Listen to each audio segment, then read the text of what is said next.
genocide right now. And that has absolutely killed this normalization process, probably indefinitely. I mean, that's what Saudi Arabia says. But the situation does not look good. They said that it, I mean, Saudi Arabia is, I mean, they're playing this pretty, in an interesting fashion, because they didn't jump on the, they didn't do the Bahrain thing. Bahrain just, Right. One of the first people to normalize relations. Bahrain just shut down diplomatic relations, kicked out the Israeli ambassador, said, we're done, we're finished. Saudi Arabia could have done that, but in doing that, you take all the leverage out, because, I think Saudi Arabia understands that this is the chance to get a Palestinian state, that from this disaster that's taking place, there can be a Palestinian state. So what they said is, not only, they didn't say, we will resume negotiations down the road when this is done, which would have been reasonable. They said, we'll continue talking right now. We'll continue to meet with Israel right now to talk about normalization. But understand, there will never be normalization until there's a Palestinian state. And so they're making the linkage there, so that if Israel knows that if Israel comes to the table and talks to Saudi Arabia, that a state for Palestine, statehood for Palestine, will be part of the negotiation. Israel's really shot itself, not just in the foot, but in the knees, in the hip, in the gut. They've done everything wrong here. They've done nothing right. Indeed. And perhaps we can return to the military component here, because, the IDF has been championed as one of the strongest militaries in the world. It's almost infallible, given how weaponized it has become, how much U.S. backing it has, and, of course, how much catastrophe and devastation it can cause, which we are seeing right now in the bombardment of Gaza. But you have said earlier and repeatedly on other programs, on X and in your writing, that this is really Israel's undoing. So how is it then that Palestinian resistance, which doesn't have anywhere near the fraction of the backing, Hamas, no matter how many weapons it has and how genius it is nowhere near the so-called military might of the IDF? How is it that they're able to do this? And how is it that it looks like Israel is the one on the brink and not Palestine and its resistance?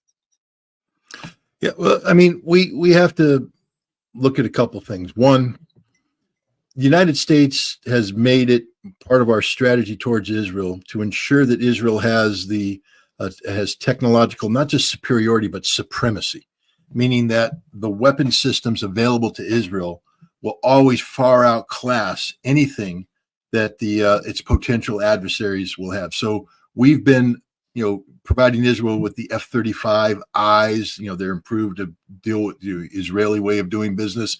We've given them all the bombs they want, these JDAMs, these satellite-guided bombs. We've worked with them to build the Iron Dome anti-missile shield, the Merkava tank, and their armored personnel carriers are designed for the modern battlefield, considered to be the best tanks in the world. So it's all this technology that's put to bear. And then Israel also combines that with a very heavy reliance on intelligence, like human intelligence, technical intelligence, etc., to tip things off. And then they have a very aggressive doctrine to go out and try and preempt issues before they happen. They have a handful of units that are pretty good. Sariyat Matkal, the General Reconnaissance Unit. A lot of people say it's the equivalent of Delta Force. Let me just set you guys straight here. Sariyat Matkal is decent, but they're young kids with very little experience. They've got some old seasoned hands in there, but the average age of Delta Force is around 35 years old. These are guys that enlisted when they were 18. And so they've already been in the Army for 20 years. They've gone through Ranger training, Special Forces training. They have a couple combat tours. So they're very mature players by the time they join Delta. Sariyat Matkal isn't anywhere near Delta Force in terms of the quality of their thing. They have legendary status based upon some things they've done, like the Entebbe rescue and things of that nature. But when you read the actual histories of their operational details of Sergeant McCall's operations, they're not supermen. They make a lot of mistakes. They've suffered horrendous casualties so far in this campaign. The IDF is casualty averse, meaning every army is casualty averse. I mean, it's nobody wants to die, but you accept the risks, meaning that, look at the Taliban. Ask the Taliban when the Taliban spoke about U.S. Marines, they said, we don't like to fight Marines. Why? Because when we shot at the Marines, they ran towards the guns. They came at us and they kept coming towards us till they found who shot them and killed them. And we got tired of running away and dying. Now the Marines suffered casualties because that kind of aggression leads to casualties, but the Marines prevailed. That's how you win the battlefield, by being aggressive. The Israelis have removed aggression from that. Their forces are very passive.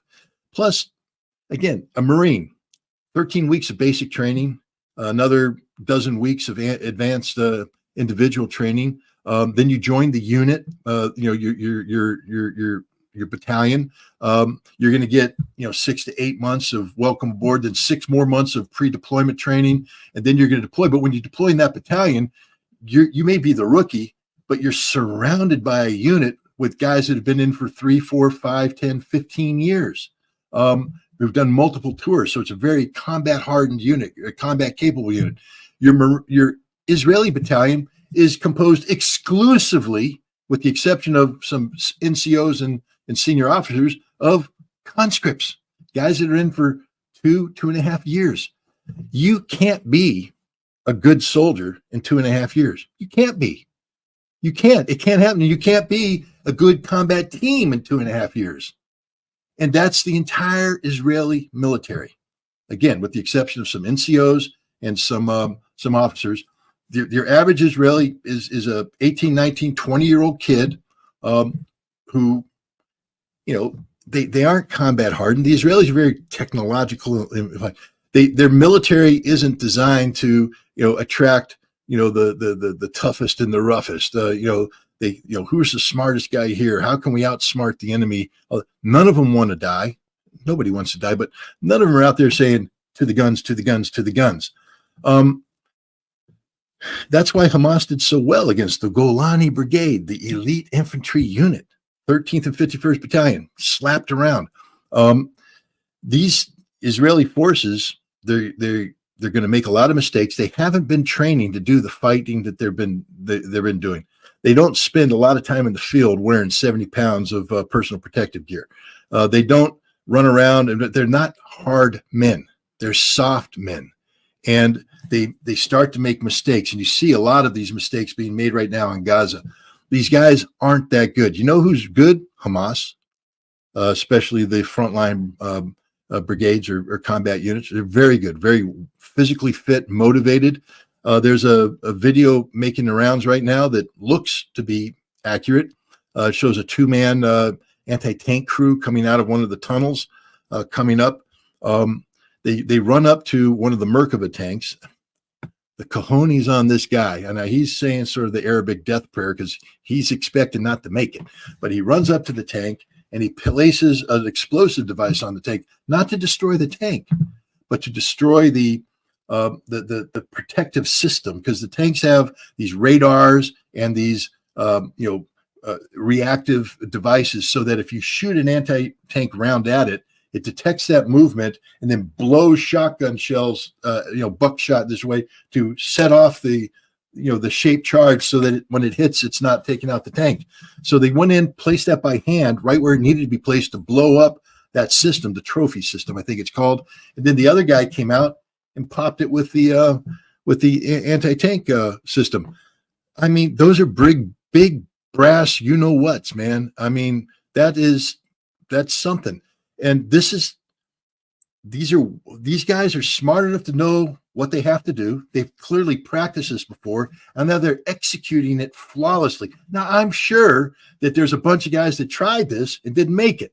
I'm sure, because these guys had the go cam. So we're watching the team that that made it. I guarantee you there's 100 dead Hamas fighters, guys who crawled out of a hole and started running towards a tank to be detected by the Israelis, and they got machine gunned down. You know, they're not supermen. They're not immortal, but there's a lot of them, and they are very aggressive, and they know what they're doing. Israel is moving into their territory. The Israeli troops are scared. Look, again, another video. Hamas sends out a drone with, you know, like you see all the time out of, out of Ukraine with the grenade dangling below it. And it comes in. There's an Israeli unit that's cleared out of space. Now, I don't know what the hell. This is a combat zone. So even if you don't expect a drone to fly over, mortars. I mean, come on, guys, but they're all clustered together in the middle having lunch. They're all like sitting there together. Dude, you should be dug in facing outward. One or two men per hole, spacing, cover, so that if they get a lucky round in, you only lose two guys. Said they're all gumped up there. Had the grenade been 5 meters to the left, they would have killed a whole bunch more people. As it is, it landed, took down about 8 of them. Professional soldiers don't do that. Professional soldiers don't behave. The Israelis right now are reservists. They're fat guys who have come off of a couple years out of the military. They've now been called back up. They don't want to be there. They're not trained for this. They're not physically fit for this. They're not mentally prepared for this. And they're getting ready to enter into a fight that only the strongest can survive. The Israeli Defense Force just is not a very good unit. And Hamas is good. You know who's better? Hezbollah. And if Hezbollah decides to engage, I don't think people picked up on what happened yesterday. Hezbollah, and the Israelis talked about it. Hezbollah released, I think, 4 different kinds of weapons yesterday that they've been holding on to. These are weapons that Israel can't stop. These are precision weapons. And they did it in a way that Israel knew about it, because the Israeli went, we're seeing things coming out of Hezbollah that we've never seen before, and it's scaring us to death because they're killing our guys and we can't stop it. This is a weapon we can't stop. We're not prepared for this. We've never expected this. And if you think if Hezbollah is just doing that, how many more of those do they have? New weapons that Israel's not ready for.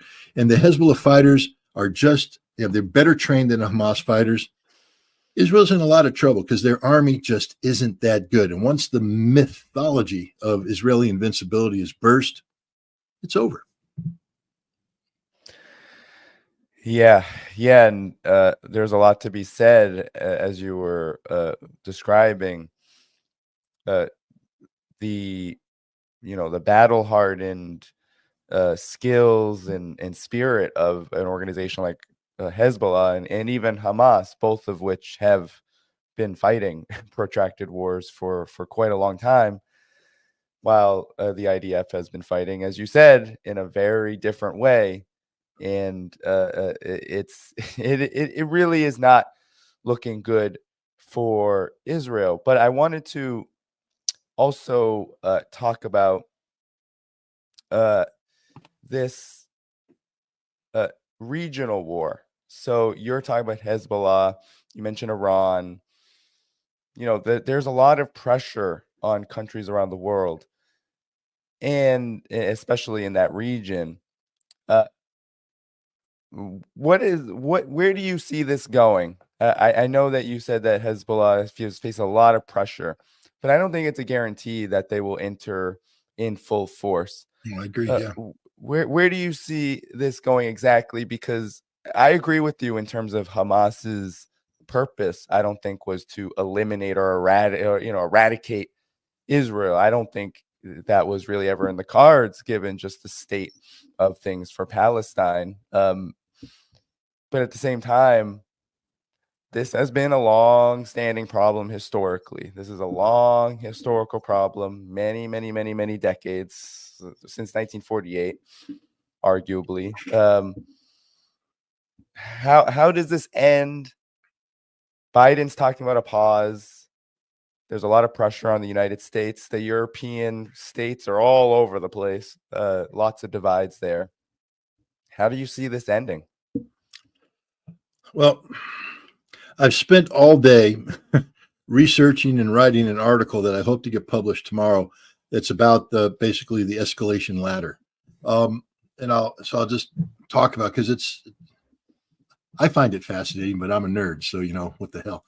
But your standard single prong escalation ladder basically, is logical, meaning that you start, down here in peace, you finish up here in war, and it's just it's the steps to take to advance. What has to happen in terms of, provocation? What makes you move from a peaceful thing to a prepared stance? Something had to trigger that. Then what would it take to prepare you to being, even more prepared, than to preempt and then to be in full scale war? How do you run up that escalation ladder? But that very rarely happens. You very rarely get the single strand. Oftentimes you get multiple strands. And a lot of times they use this in business. For instance, you have people talking about global warming and climate change policy. And then, so you can't just say, what is our strategy for oil? Because you need, as your strategy for oil progresses, it impacts your strategy for nuclear energy, which impacts your strategy for renewable energy. And so the three things have to coordinate with each other. And that's what we're looking at right now. We have Hamas, Hezbollah, Iran. Now there's each one of those can break down to different. For instance, Hamas, Hezbollah, but Hezbollah isn't just Hezbollah, because when we speak of the Lebanese border, there's a Lebanese Hamas out there. They just fired some weapons today. They're hooking and jabbing. The Palestinian Islamic Jihad is operating out of Lebanon. There's other Palestinian factions operating out of Lebanon, and Hezbollah is trying to control them. So even within Hezbollah, there's, different ladders going up.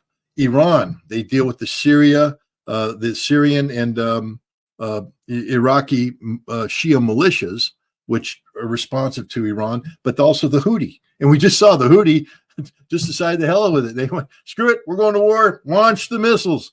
And Iran's going, what? Don't launch the missiles. Don't launch the missiles, because you just screwed up my escalation ladder. I'm sitting here because Iran's talking to the United States. You know this. The Iran foreign minister came to New York. Okay, there were conversations, direct conversations, the kind of conversations that have to take place, which is, hey guys, Israel screwed up. Right now, I got a whole bunch of screaming meanies in Syria and Iraq that are screaming for your blood, and they're going to get it. Now, the question is, how are you going to respond? Because we're going to try and slow them down, but we can't stop them. There has to be a pressure relief valve. The pressure relief valve is they're going to get to fire some drones and rockets against your bases.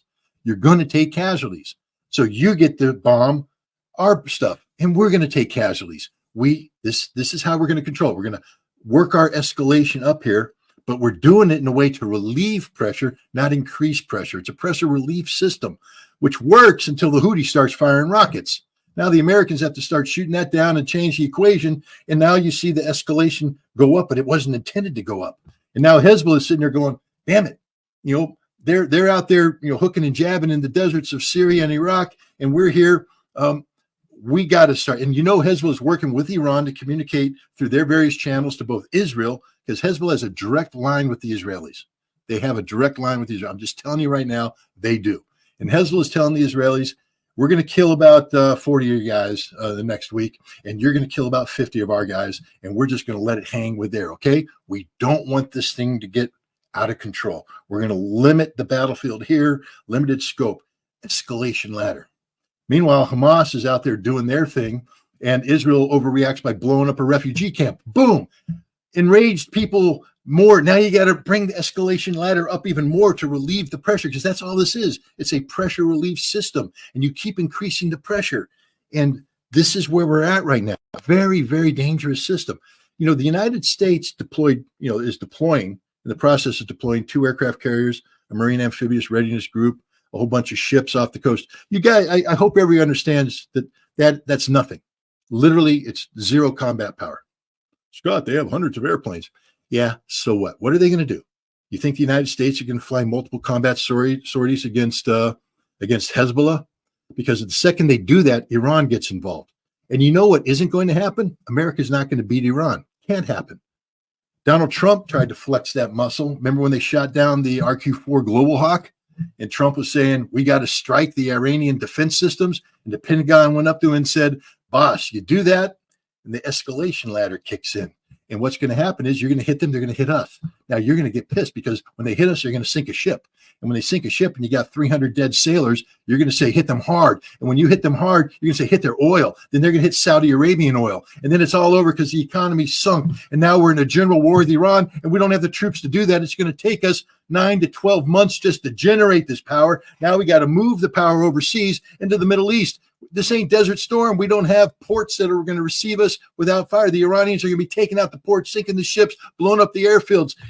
900,000 men is what it's going to take. And even then, there's no guarantee of victory. We know this because we've been through this before. It's not like, Joe Biden is going. Well, I think, first of all, to talk about the Houthi and talk about what's going on in Syria and Iraq, it's more like, what they call asymmetrical warfare, where these lesser powers are able to apply pressure and get bigger bang for the buck by disrupting not just the military aspect, but the political aspect. War is politics, extension of politics by other means.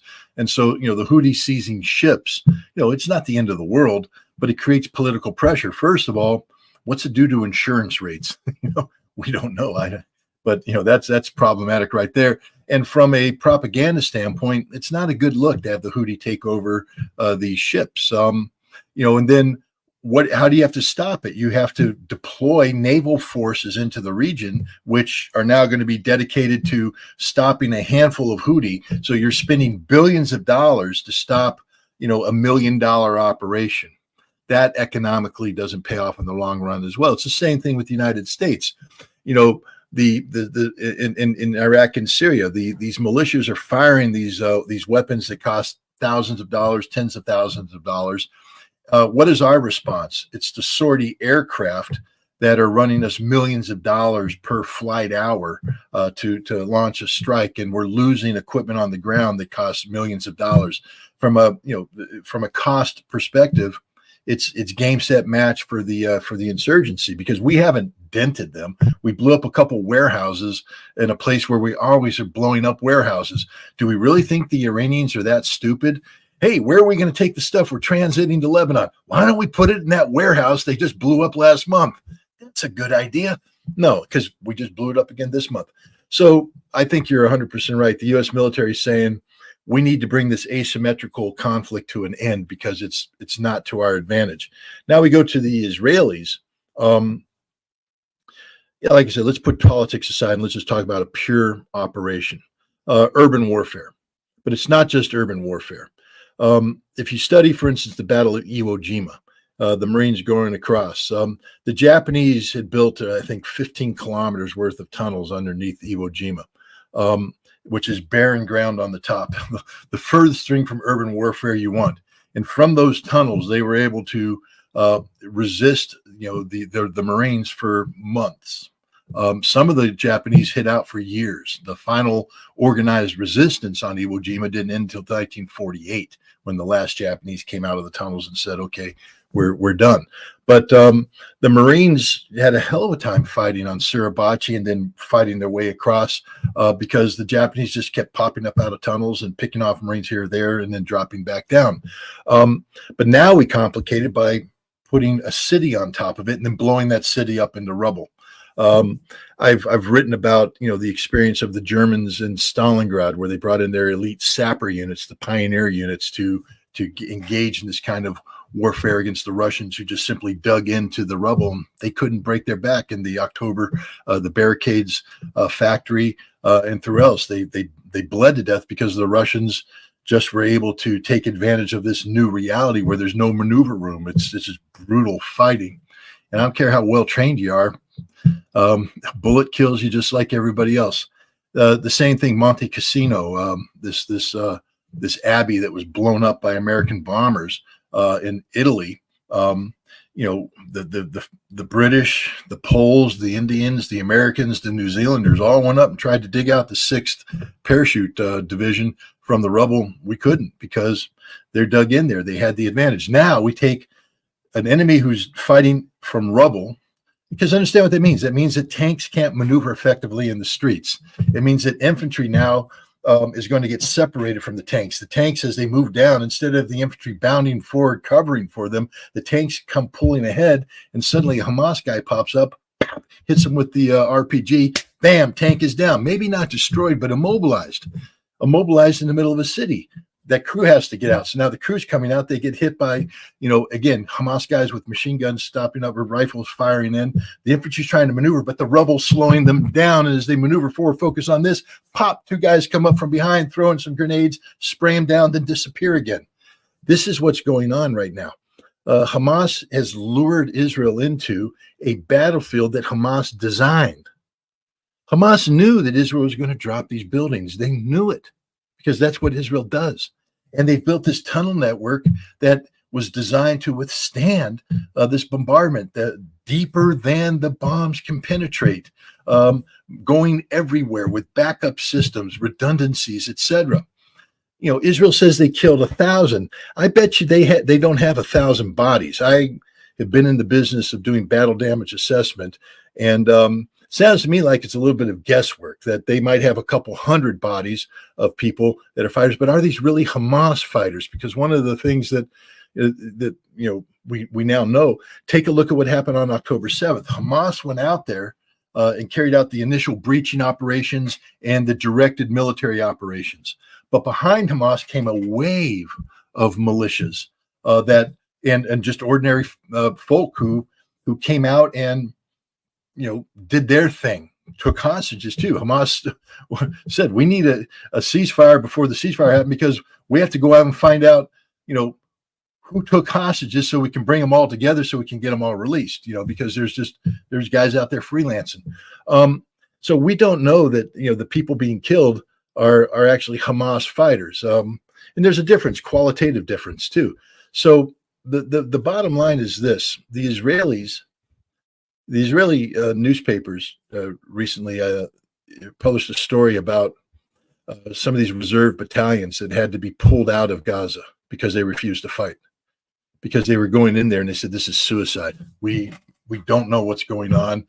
We're advancing blindly. We're getting taken apart. We're losing our vehicles. We're losing our officers. We're losing our men. We don't want to do this. So they had to pull the unit out and redeploy it.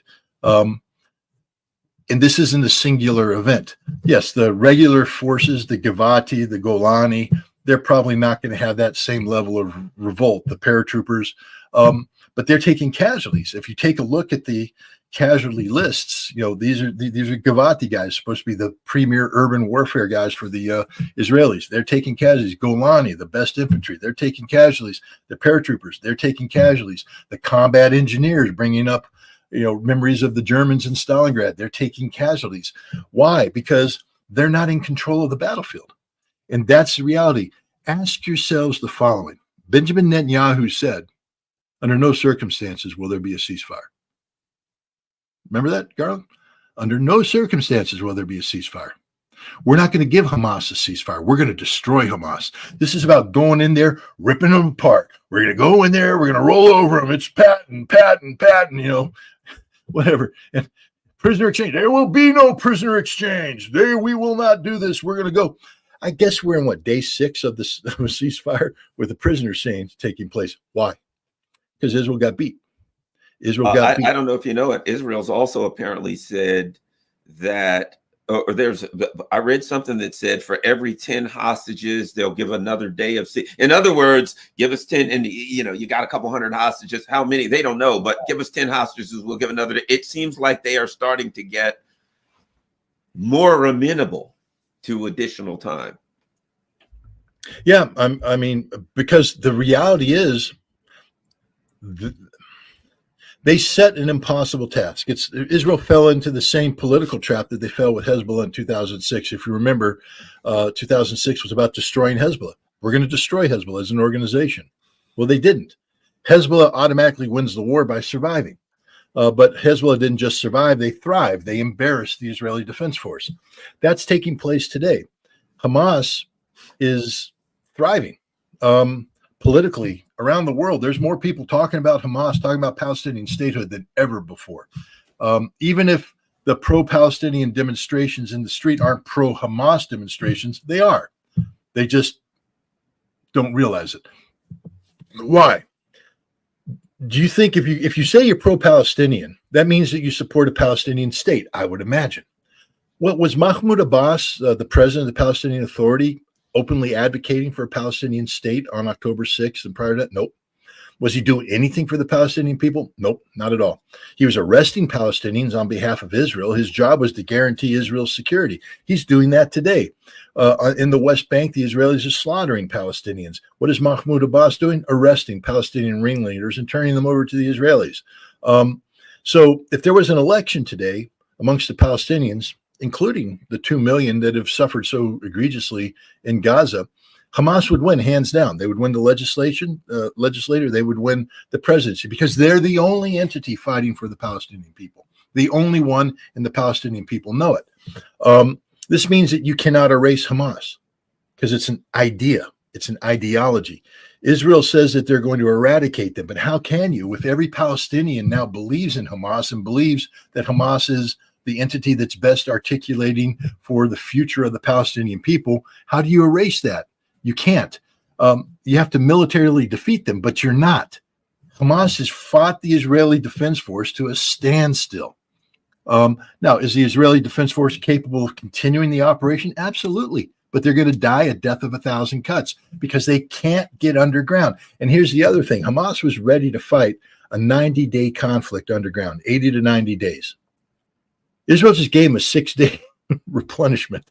So they reset that clock, baby. So, in some ways, I'm sympathetic to the Israelis in the original thing because I'm one of these guys that says when you start putting the military pressure on, don't stop until it's over. Right. Don't stop until it's over. So if I have to bleed through Hamas's 80-day supply, then I'm fighting an 81-day war. And boss, you got to be ready for all that. Your job is to give me the political backing. I'm going in for 81 days, and I'm going to wear these son of a guns down until they run out of everything. And then as they come out of the tube, I'm going to shoot them all. That's how we win this war. Are we going to lose a lot of guys? Yes. Is it going to be bloody? Yep. But when it's done, your political objective of destroying Hamas militarily will be met. I will kill every single one of them. But I need 81 days. Well, Israel couldn't even last, 40 days? And they had to stop. So it's over. I mean, there may be more fighting ahead, but Israel will not win this war. And Benjamin Netanyahu's political fortunes are history. The other thing is this: there's a broad strategy. There's the broad strategy. It would be one thing if you were fighting a bunch of guys in an area, the size of New York City or whatever, Gaza. You've got the Iranians very early. Everyone was like, yeah, they want to attack Iran. And I thought to myself, I don't think they want to attack Iran. There may be a few people, but I don't think the military is saying, hey, great idea, let's go attack Iran. I don't think that's going on. And by the way, I've been reporting lately, Iran's about to get a bunch of those high-tech helicopters and Su-35s from Russia.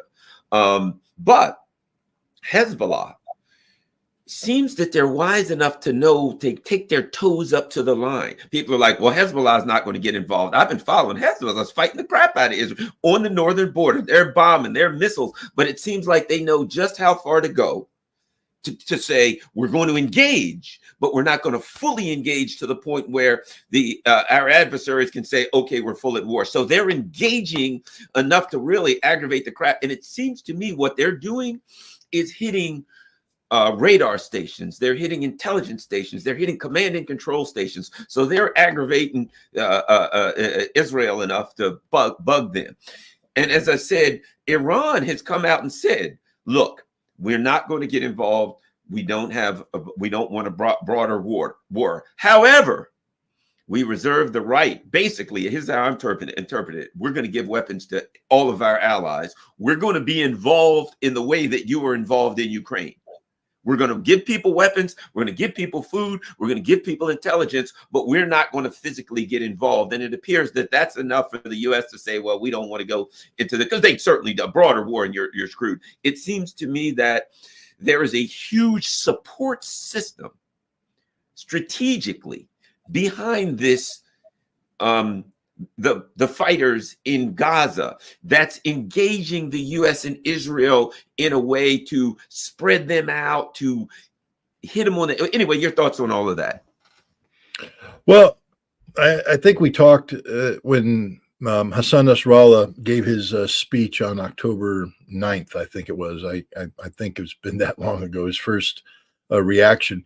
And I said that he was a master of escalation management, that basically he was talking about how this is a fight between Hamas and Israel, but that, Hezbollah will support Hamas, but they don't want to have, if Hezbollah goes into full-scale war with Israel, this becomes something other than a Hamas-Israeli fight, which Hamas is winning, by the way. Why do you want to, if one of the goals of Hamas is to have the world talking about a Palestinian state, if you introduce a larger conflict, the world will lose attention and focus on the larger conflict. So Hezbollah doesn't want to do that. They don't want Iran, and Iran doesn't want to come in. Iran did give the green light to the militias in Iraq and in Syria to carry out these attacks. But as you said, ceasefire comes, the attacks magically stop. Amazing that way.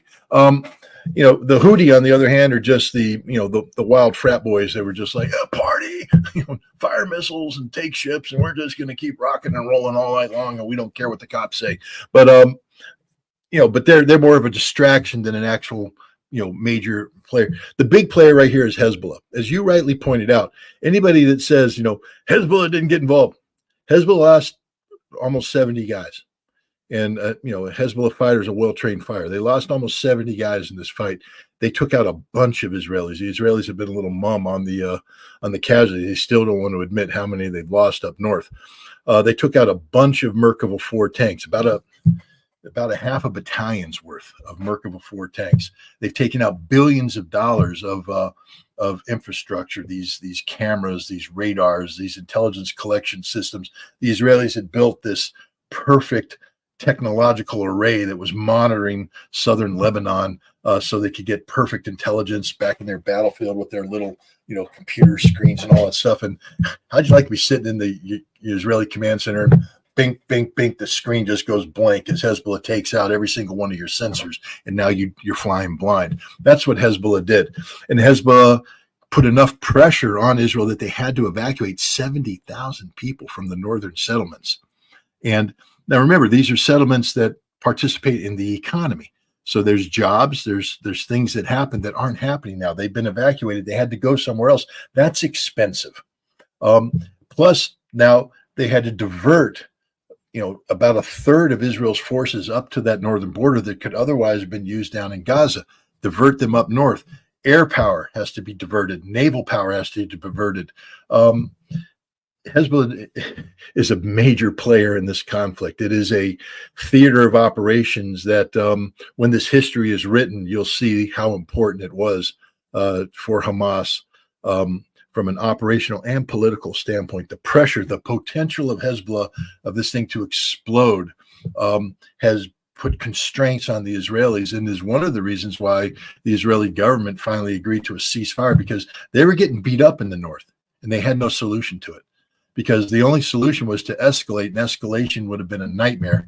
And so I think as much as Hamas was putting pressure on them on the ground in Gaza, it was the northern battle and the potential of that thing getting out of control that eventually had the Israelis going, we got to put a pause on this thing right now, because we've lost control of the battle. And that's what happened to the Israelis. They lost control of the battle.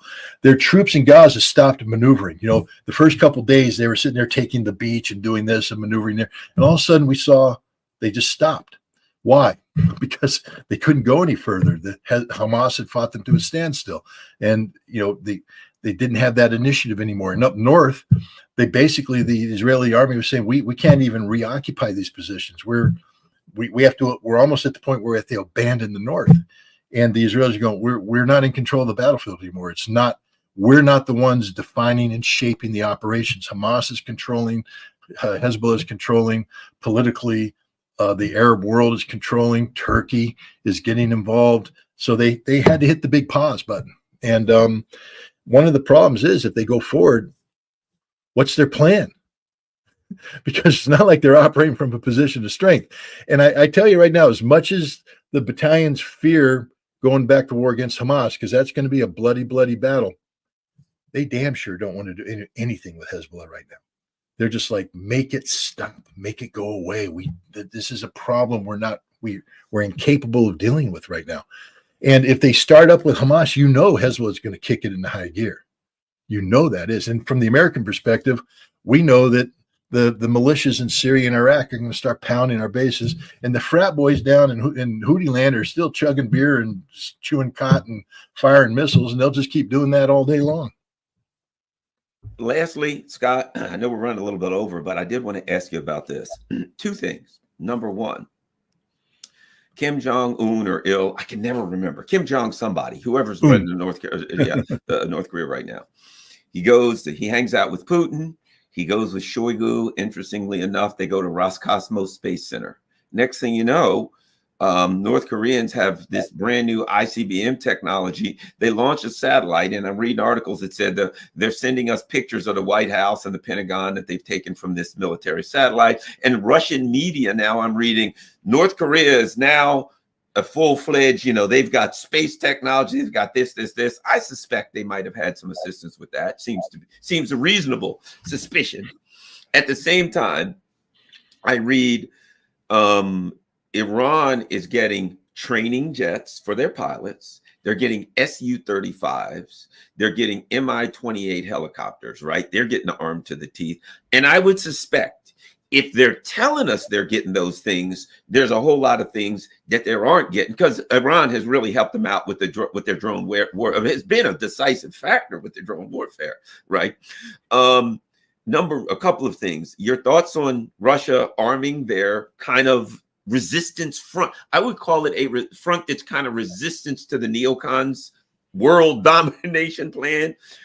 Su-35s.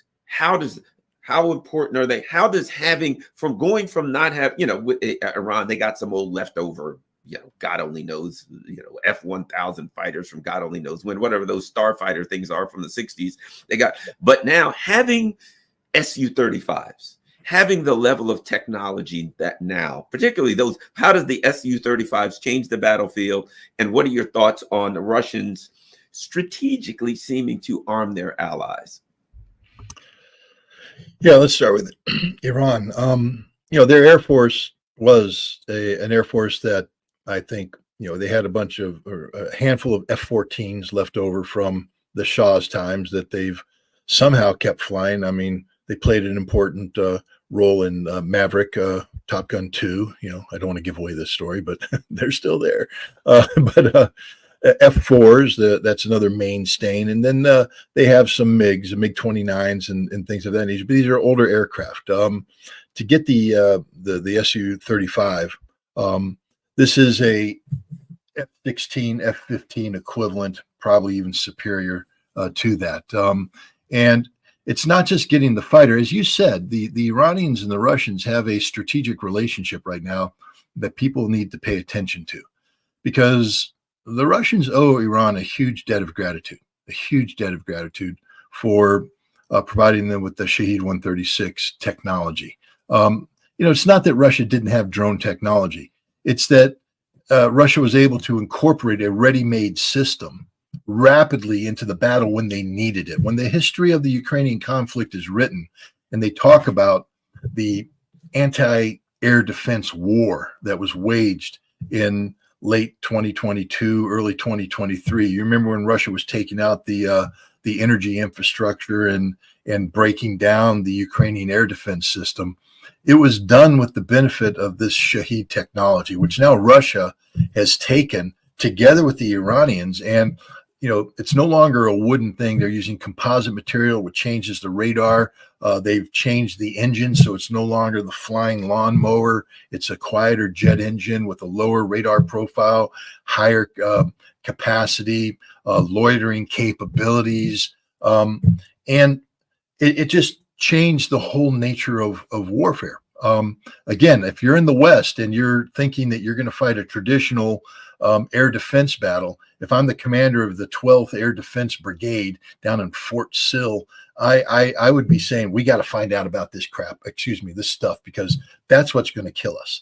They're going to hit us with, we're thinking we're fighting against weapon system A, and they're going to hit us with the weapon system X. and it's low technology, but it's going to slaughter us because we're not ready for it. We haven't built, a barrier system for that yet, because we're not thinking that way yet, because it costs money, Garland, money, and Congress ain't giving anybody money. So there's no creative thinking going on. People right now are stuck in legacy systems because that's all they can afford. But in exchange for that, I would imagine that the Iranians have observers on the battlefield, learning about electronic warfare, that Russia is exchanging intelligence with the Iranians about how the West fights, how the West collects intelligence. You talked about that electronic warfare umbrella that they're putting over the force field. I think Iran is going to be developing force fields. I think all the lessons of the Ukrainian battlefield are flowing to Iran. The tactics, we talked a little while back about how those Ukrainian aircraft that were sort of operating in the rear suddenly blowing up. They're going, how the hell did the Russians get us? Well, the Russians got you.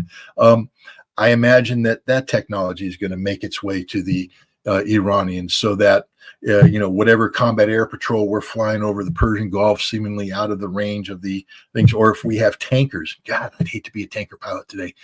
Because in the Gulf War, we had the tankers flying these patterns south of the Iraq border with Saudi Arabia, and we had combat air patrol protecting them, buffering them. They were supposed to be out of the range of Iraqi air defenses. Could you imagine if the Iraqis had some MiG-29s that could take off, orient, and just pickle off some long-range fire and forget air-to-air missiles that go, as soon as you fire them, they're off the screen. You can't detect them. And they go into Saudi Arabia, where they hit a holding pattern up there as they're collecting. And then they see the tanker and they go, gotcha. Bam, tanker's gone, dead. I wouldn't want to be a U.S. tanker. And this changes the whole way we fight now, because if our tankers now can't operate in these predicted things, if we have to start surging tankers forward, along with the aircraft, and coordinate that and get the tanker out of the area, it complicates everything we do. War has changed, and the Iranians are changing with it, I believe, with the technology. And they're also learning about air defense systems. They're collecting the intelligence that the Russians are giving about all those Western systems that got surged into Ukraine. Iran now is developing their own missile systems that can overcome that. So anybody who thinks that a war with Iran will be over quick and it's going to be a rollover and that we're going to just do it great, no. They're learning from the guys that are the best in the world. We, on the other hand, are still, we can't even get Congress to fund us, the military. We can't even get Congress to fund the military. This continuing resolution stuff is 100% crap when it comes to the defense of the United States of America. I am not a fan of a $900 billion budget. They can't pass an audit. They're, 2/3 of the $3.3 trillion in assets, they don't know where it is. This is bad stuff. But for the man and woman who volunteer to serve in our military, put their hand up, take the oath, put on the uniform, they need the best stuff in the world, and they need to be trained to do it better than anybody else. And that ain't happening right now. We're not the best military in the world. We're not even close anymore. The Russians are better than we are, and the Iranians are getting enough training that they're going to be better than we are if they're not already. And now we come to North Korea, who have a very effective military. I said, and I'm not afraid to say when I'm wrong, and I was wrong. I said that Russia would never take North Korean ammunition. First of all, I said that from a quality standpoint, the North Korean ammunition wasn't up to par. There's no way Russia would absorb this ammunition, because no Russian commander, when you're doing your probability kill calculations on how much ammunition you want to put down on a target, you have to have, dud rates, you have to have failure rates, you have to have, you factor in all the numbers. War is math. And the North Korean ammunition, I believe, would have changed that calculation in a way that wasn't good. Well, I was wrong, apparently. Apparently, the North Koreans know how to make pretty damn good ammunition. The Russians went in there and toured the factories and went, these guys are top notch. They produce really, really good stuff. And they've been providing it. But what the other thing about that is, artillery is the king of the battlefield now. The North Koreans got a lot of artillery, and I don't think the South Koreans and the Americans have a clue what the hell is going to happen if North Korea opens up with their conventional artillery. The death and destruction that's going to take place. we should be looking at Ukraine saying, we don't want any part of that. The North Koreans are going to improve their Air Force, but the big thing they're going to improve is their air defense, and Russia's going to help them. This thing about the satellites, it's not just that they're taking pictures of the White House. That's a political game. You can get probably better, higher quality imagery off of Google Maps. I don't know. But the important thing here is now they are in space. They put a satellite up, and they're doing the downlinking of the imagery. They're learning how to coordinate the satellite, maneuver the satellite, all this kind of stuff. Two things happen from that. One, that's transferable to intercontinental ballistic warfare. Once you can maneuver a satellite, you can maneuver a post-boost vehicle, and now we're screwed in America, because now that post-boost vehicle is going to get up there, maneuver around, drop a maneuvering warhead, and there ain't no defense system. The world is going to stop it. And when the North Koreans want to take out a city, they're going to take out a city. That's just the way it is, guys. Welcome to the new world. Thank Joe Biden, because Donald Trump was actually trying to get rid of all this crap. But he was stopped by John Bolton, Mike Pompeo, and Biden didn't pick up the slack. But the big problem here is that the North Koreans will very shortly develop the geosynchronous satellite capability.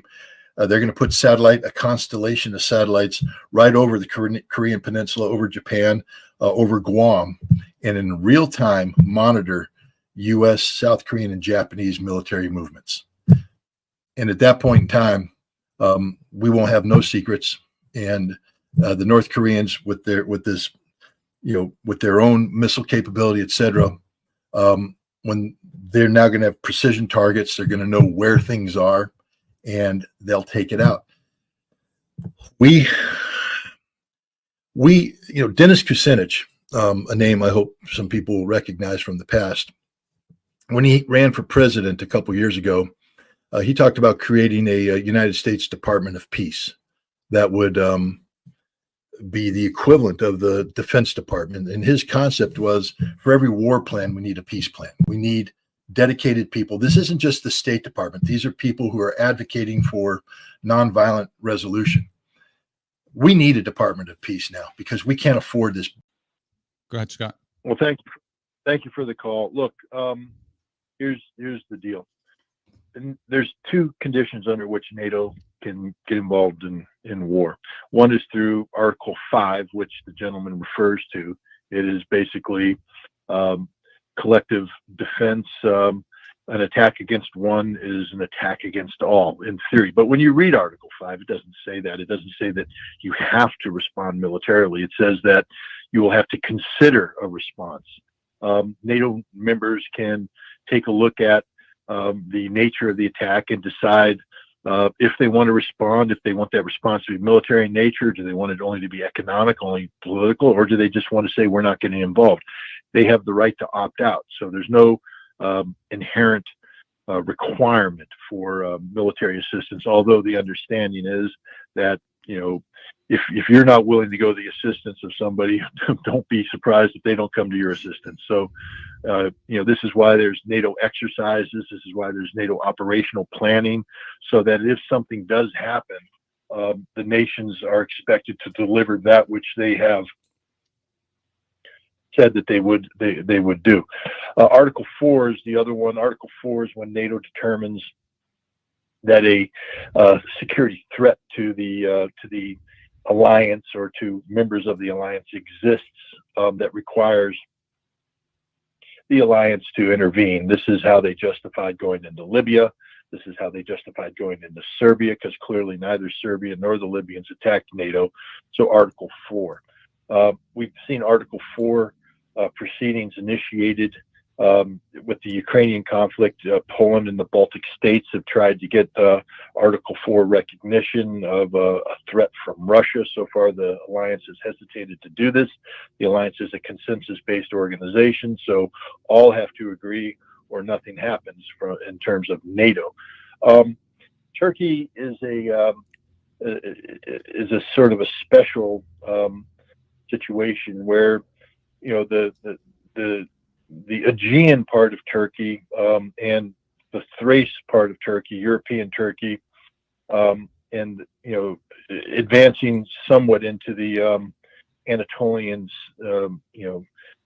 center, is considered to be geographically linked to NATO, meaning that the armies, the corps that are stationed there are identified as NATO forces. But Eastern Turkey is not traditionally considered to be part of the NATO force structure. The armies there are not under NATO command, they're under Turkish command. Moreover, for instance, Turkey has intervened militarily in Syria. This did not drag NATO into that conflict. Turkey tried when the Russians attacked Turkish forces in Syria. Turkey tried to get NATO to convene, and NATO said, "This is your problem. You started this." So, if Turkey initiates an action against Israel that ends up involving a direct military confrontation between the two, this is not a NATO problem. NATO will not be getting involved. It's going to be Turkey versus Israel. Don't worry about NATO. Okay. Somebody says, before you end the show, please ask Scott about Elon's visit today. That must be the visit to Israel. And why don't you address that question? And then let's do one more, Elaine, if you want to get ready to pick a question that's coming in live after that. What about Elon's visit to Israel? And you poked the bear on Twitter last night. Look out, fireworks. I did. Look, Elon Musk is a private citizen. We need to understand that. He's not affiliated with the government whatsoever. He happens to be the owner of a very influential social media platform, the former Twitter, currently X, which is a free speech platform, by the way, one which we have, Jeff, we've had recurring battles with over issues of free speech and censorship, etc. Elon Musk went to Israel, I think because I think there were business issues. I mean, he hasn't articulated why, but he went there to try and resolve the issue of the label of anti-Semite that's been thrown around against him and against the X platform, because it has become a very I don't think we could say vocal, but a very prominent source of anti-Israeli sentiment. There are a lot of pro-Palestinian tweets going about, and there's a very large mobilization of public sentiment on behalf of Palestine that is occurring through the vehicle of X, of the former Twitter. And he has been called anti-Semitic, and I think he's worried about advertisers being repelled by that connotation. So he went to Israel, very high-profile visit. Again, a private citizen being treated almost like a head of state. He had a meeting with the prime minister of Israel. He went into Gaza. He was briefed by the Israeli military. He then had a meeting with the Israeli president. I mean, there's some heads of state that don't get this treatment. And all of this was done so that Elon Musk could basically kneel before the edifice of Israel to say, "I am not an anti-Semite." And he went further than that. He pretty much condoned Israel's genocidal policies against Hamas and the Palestinians. He made some statements that not only are disgusting on their face, but contradict sentiment that he has previously posted on X about, condemning Israeli actions in Palestine. He now says that Hamas needs to be killed, all of them, and that Palestinian children are raised from the earliest days to hate the Israelis, and therefore are an extension of Hamas, which means what, Elon? That they're good, you can kill them too? He has a lot of explaining to do. But here's the other thing, is he now appears to be in a position where he is condemning voices that speak out in defense of Palestine, in defense of Hamas, and against Israel. And are we going to see a new wave of censorship taking place? This, I think, is the big risk out of Elon Musk's visit. Okay. I don't know if the whip is any harder to take on the phone than it is on the webcam, but there you have it. I think your analysis is right, Scott. One other thing I would add to it is I wouldn't be surprised if there is some talk about Elon Musk playing some role in however the new Gaza is developed in the future. What do you think about that? I think Elon Musk has his limitations. I think China is the more likely the venue for the reconstruction of Gaza. Mm-hmm. Elon Musk may think he might have a role, but that would require Israel to win this conflict. Israel is not winning this conflict. If Israel is going to win this conflict, they're going to have to radically change almost everything they're doing right now, because they've lost the support of the world, and Hamas is not defeated.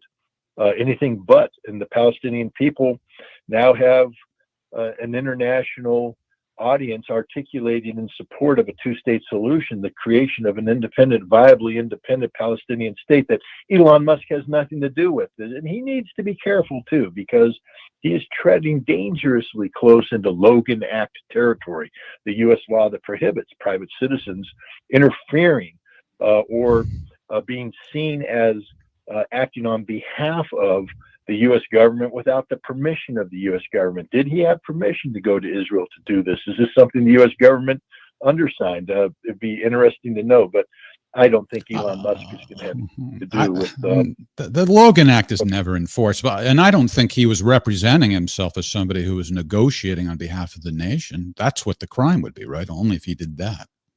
You can go there and he met with the president of Israel. He's right. articulating. I'm not a lawyer, but I will tell you that even though the Logan Act hasn't been done, I've been warned off on to watch my behavior, and other people have been warned off as well by the FBI and other, so even though they haven't successfully prosecuted, they have used the threat of Logan Act intervention on numerous occasions. Well, he talked to Netanyahu. That's not the same thing as claiming to be negotiating on behalf of the United States.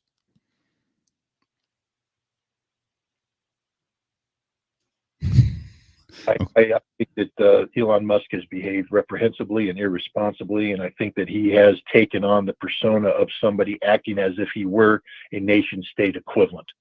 All right. I think you're right, except I doubt that it rises to the level of a crime. How about you, Yelena? Yelena's backstage handling our comments today. Do you have a question for Scott before we wind things up? Dave Hutchinson watching on Facebook. Hi from Kefalonia, Greece. Is there any chance of the Ukraine forces turning on the government anytime soon or at all? Yeah, there's a definite chance. And some people even believe that it's likely that if this conflict continues on its current trajectory, that the Ukrainian soldiers will be faced with a stark choice to either die on the battlefield or terminate the Zelensky government and replace it with a government that's willing to bring about an end to the hostilities. I think more and more people are seeing Zelensky as the problem, not the solution. And the question now is, how do you solve this problem? And the West continues to coddle him. His level of corruption is unmatched. Therefore, he has he has taken control over the civilian aspects of government. The only thing he doesn't control is the military. And if the military believes that the choice is either die or get rid of Zelensky, I have a feeling that Zelensky's the one that's going to be asked to depart this earth. All right. It's 4:12 now, Scott. Do you want to call the show or take one more question? We can take one more question. All right. Yelena, you got another one for our favorite weapons inspector? If not, I have one. Philip Hall, who's watching us on YouTube. After the fall of the USSR, Russia became a terribly unequal society. Since then, the USA has become much more unequal. Does Scott think that Russia is a fairer society now compared to before? Well, there's a standard. What constitutes a fair society? I think the United States has a certain standard of living that has been accrued over many, many years, centuries even, of being in a privileged position. And so our life is inherently easier. Does an easy life make it a fair life? That's a question. I to some extent, we have recourse to the law unless the law puts us in conflict with the powers that be. If we are dealing with me, let's say me and Jeff and I, grammatically correct, have a legal issue, I believe the courts are positioned to be fair between us, because the courts aren't being asked to turn their back on people who have bought them off. But when we get politicized or money is involved, big business is involved, I don't believe our court system is fair at all. So there's that fairness. I don't believe our prison system is fair. Our justice system is fair. I don't believe that our society has a safety net for those who slip through. And it's not fair to the people that have fallen through those cracks. Russia, I don't think their legal system is as individual friendly as the American system, but I believe it is a fair system. Let me put it this way: the majority of Russians I've met do not live in fear of a conflict with the Russian legal system. In the United States, there's hardly anybody who says that the U.S. legal system is something that I wouldn't mind going to court. I mean, nobody wants to go to court. I'm just saying that it's stacked against you. Whereas in Russia, I think people live their life free of the fear of having to be thrown into a court system. You really have to break the law to go before a court in Russia. Here in the United States, not so much. I believe that the system for Russia, the people are happy. I think that when we break down the percentage of happy people, that it dips lower down. Yes, there's unhappy people at the bottom. There might be oligarchs at the top who are unhappy, but the vast majority of the Russians between these two extremes are people satisfied with their life. And why would you be satisfied with a life that wasn't? The U.S. government was handling certain foreign policy decisions. So, for example, some people who were a part of the military, and my dad was former military as well, they started to question these decisions during the Iraq War. So I'm curious if there was one event in particular that sort of changed the course for you. Well, I mean, it's definitely Iraq. I mean, I grew up, my father was also a career Air Force, and I was old enough to remember when the Vietnam War ended, and he was a Vietnam War veteran, and so was my uncle, and so were many of my relatives, and the betrayal they felt about that conflict. So as a child, it was not a strange thought that the government could lie to you and deceive you and mislead you. But I also saw how my father reacted to that. He was a servant of his nation, and his job was to get up in the morning and put on the uniform and go to work defending our country. And so I realized that, just because the government does stupid things doesn't mean that this isn't a country worth serving, that still something good here to defend. And if you have a problem with your government, that's the job of a citizen, to vote in a new government, et cetera. It sort of was a civics lesson for me. And so I've always been skeptical. I mean, even going into Desert Storm, I remember being called into a general's office. I was on an intelligence team supporting some work, and he asked me what I thought about this. So this was in October of 1990. And I said, "Sir, we're fighting the wrong Arabs." He said, "What do you mean?" I said, "The Iraqis ain't the bad guys here. The Kuwaitis are the bad guys. The Saudis are the bad guys. We're fighting the wrong Arabs." But I went to war anyways against the Iraqis because that was the orders I was given. They weren't unconstitutional orders. I can have a disagreement with policy. Doesn't make the orders unlawful that I have to execute. But Iraq is different. See, I was a weapons inspector in Iraq, and I was called upon to disarm Iraq of its weapons of mass destruction, together with hundreds of other brave men and women who, put it all on the line in this cause. Iraq didn't always tell the truth. When we first started, they were holding on to chemical weapons, biological weapons, ballistic missiles. They had an undeclared nuclear weapons program. So anybody who says, "Well, Iraq never had any WMD," you're wrong. They had a whole bunch of WMD. That's why people like me existed. We went into Iraq and we found it. We discovered it. We accounted for it. We did our job of destroying, disarming, dismantling Iraq's weapons of mass destruction programs, so that by 1995, 1996, we were comfortable in saying that we had accounted for 95 to 97% of Iraq's weapons of mass destruction. But the standard was 100%. And so we continued to be sent into the breach to try and find that last remaining percentage. But at this point, we were also monitoring the totality of Iraq's industrial infrastructure with full-time 24-hour a day, 7-day-a-week cameras, no-notice inspections. The Iraqis had to submit all their paperwork through us for export-import monitoring. And we could say that they weren't building any new weapons of mass destruction. And the weapons of mass destruction they had either been destroyed by us or expired. And so my problem came when the U.S. government said that, well, first of all, I resigned in 1998 because the U.S. government was using the inspection process for something other than disarmament. They were trying to get rid of Saddam Hussein. And I'm not saying getting rid of Saddam Hussein is a bad thing. I'm saying it wasn't my job. My job as a weapons inspector was to be assiduous in the implementation of Security Council resolutions calling for the disarmament of Iraq. And my teams went into Iraq with that understanding. And if you're going to be anything in this world, you have to have integrity.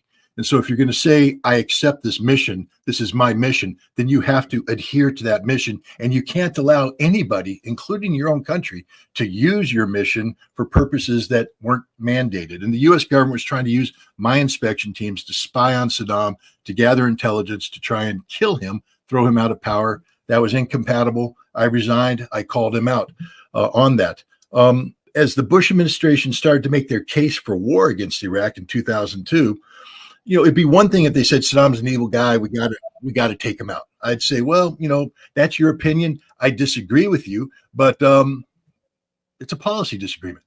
But what they said was, we know that Iraq has weapons of mass destruction. And I said, no, you don't, because I ran the intelligence program. I was the #1 dude in the world about all this stuff. And I know what you know, and you know that you don't know that. You're lying through your teeth. Literally lying through your teeth. And I knocked on the door of every congressman I could. I screamed as loud as I could. I did everything humanly possible to educate people about the fact that the U.S. government was lying their way to a war. And that's when I realized that this isn't about a policy difference. We're allowed to have policy differences. People can disagree. This is about the U.S. government lying to the American people about a case for war that was going to end up having Americans cross the line of departure. That means that we're going to close with and destroy the enemy through firepower and maneuver based on a lie. Marines, I'm a former Marine, we're going to be thrown into the breach. We're going to be called upon to sacrifice their lives for a lie. That's unacceptable. And that's when I said, this system's broke, fundamentally broke, because they're deliberately lying to the American people. I think the American people are adults. They can be told the truth. And again, policy differences are policy differences. We can disagree. You and I probably disagree on a whole bunch of stuff. I'm just guessing. We probably agree on a whole bunch of stuff too. This is okay. That's what makes America great. We can disagree. We can have informed debate, discussion, and dialogue, but we can't make up the facts. We can't lie. That's where the problem is. And the U.S. government lied to the American people about Iraq's weapons of mass destruction programs, making a case for war on things they knew no longer existed because I got rid of them. Other people got rid of them. I'll give you one example, then we can move on. In 1993, I did a briefing for James Woolsey and his senior staff. He was the director of the CIA at the time. And I was briefing him on the work that I and other inspectors had done to account for Iraq's ballistic missile program. These are the missiles that they fired against Israel, against Saudi Arabia during the war, and they were responsible for getting rid of them. They had held on to 100 missiles, and about a half a dozen launchers tried to hide them from us. We found them. They had to get rid of them. We accounted for them. It was complicated. They had blown a lot of these things up in secret and buried them in the desert and pretend they never existed. But we found that we had to do forensic digging them up, going through the pieces, putting them together, and proving that every missile was accounted for. We did that. I went and briefed them and said, it's done. We can close the books. We're finished with this one. Well, the U.S. government wouldn't allow us to make that decision. What the CIA director said and what his subordinate said afterwards is, interesting briefing, Ritter, but we don't accept your numbers. The number we accept is 12 to 20 missiles and 6 launchers, and that number will never change no matter what you do. That tells you that they just made stuff up. And that's when I realized that the U.S. government is not about, of the people, by the people, for the people. The U.S. government's for itself. It's a power-hungry institution that is willing to lie to the American people. We, the people of the United States of America, who own this government, by the way, we own this country. They work for us. And our employees have decided that they can lie to us. They can deceive us. They can punish us. They can imprison us. They can destroy us if we disagree with them. You know, it's an American right. It's a duty. It's an obligation to disagree with the government. I hope people understand that the most patriotic thing you can do is stand up and tell the government, hell no. No. The yes people are the people that degrade democracy, because democracy is we, the people of the United States of America, holding our government accountable for what they do in our name. And if all we become is a bunch of yes people, this system's broke. Sabrina, the system's broke. That's right. You're right 100%. You mentioned Saddam Hussein, and one of the things that I've often argued, and I want to get your opinion about this, I really do believe that the US government going in and removing Saddam Hussein, I believe that actually paved the way for groups like ISIS to rise to power. Because as much, I have a lot of criticism for Saddam Hussein, obviously I'm not pro Saddam, but I felt like when Saddam Hussein was in power, he was able to keep those types of groups in check. But once the US government went in and they removed Saddam Hussein, that just opened the door for ISIS to kind of just take way. Yeah, no, you're 100% correct. Look, I will say this. As the years go by, I'm more and more sympathetic to Saddam Hussein. I mean, as you study the history of Iraq, you realize, A, it's an artificial country. It's made up by a bunch of white people in Europe smoking cigars and drawing lines on a map, putting people together that never should have been together. And then they say this is a nation, but to govern it, they popped a Saudi Arabian guy, a Hashemite that they promised in World War I that would give us some power. And they said, hey, you're the king of Iraq. Well, the Iraqis hung him by the neck until he was dead. They took over, but took over what? The ruling tribes were Sunni tribes that had been the dominant power since Ottoman times. You have a majority Shia population. Then you have the Kurds up north. None of them get along. So it's a dysfunctional nation. And Saddam Hussein comes in and says, if Iraq is supposed to govern, we have to get everybody to work together. And so we have to quash any notion of separate. He wanted to make a singular entity. He did it violently. He did it cruelly. But what else is he supposed to do when you have a dysfunctional nation? Look at Iraq today, 100% dysfunctional nation, because all the things that Saddam was trying to fix broke apart, and America went in and shattered it even more. They can't glue Humpty Dumpty back together again. Iraq is a fundamentally broken country because of this. And Saddam Hussein was the anti-ISIS. He was the anti-Al-Qaeda. He was a secular leader who would never tolerate this kind of religious fanaticism taking place inside Iraq. You're 100% correct. Getting rid of Saddam Hussein paved the way, not just for ISIS and Al-Qaeda to take root in that region, but it also began the process of taking down established, and again, some probably deserve to be taken down, but the Arab Spring destabilized an entire region. And it came about because of the instability that was engendered in the region because of our decision to remove Saddam Hussein and not have a clue what was going to happen afterwards. At the end of the Gulf War, the war that I fought in, there was a plan we had at the end of the war to shoot up and take Baghdad. We're like, might as well finish this thing. And you know who said no? Dick Cheney. Dick Cheney was the Secretary of Defense at the time. And Dick Cheney said, what do we do the day after? Okay, you're telling me you can go up and you can take Baghdad. There's no doubt in my mind you can. It's the U.S. military. We can do it. But then what? The next day when we're patrolling the streets and the people start to look to us and say, why are you here? How are you going to govern? We don't have a plan. They hold us account and they start killing kids, killing American kids. What do? He said, if we can't answer that question, we don't do it. And so we made the decision that keeping Saddam in power was the right move because it was stable until we could find someone to replace him, until we could identify that person, answer that question. Well, in 2003, Dick Cheney's green lighting, running up to Baghdad, getting rid of Saddam, and he hadn't a clue who was going to take over, how it was going to be governed. We're going to be greeted with flowers and song and embrace. No, we weren't. We were greeted by people who, the same thing he predicted back in 1991 would happen. People said, okay, you broke it, you own it. the Pottery Barn rule that Colin Powell was so fond of. We broke it. We own it. We didn't have a solution. And 20 years later, we have Americans still dying in Iraq. It's stupid, stupid and criminal. And I'll also say this. I've traveled around the world quite a bit. I've met a lot of people from around there, and I have to yet meet people that aren't cool, aren't great, aren't wonderful. The Iraqis are wonderful people, wonderful people.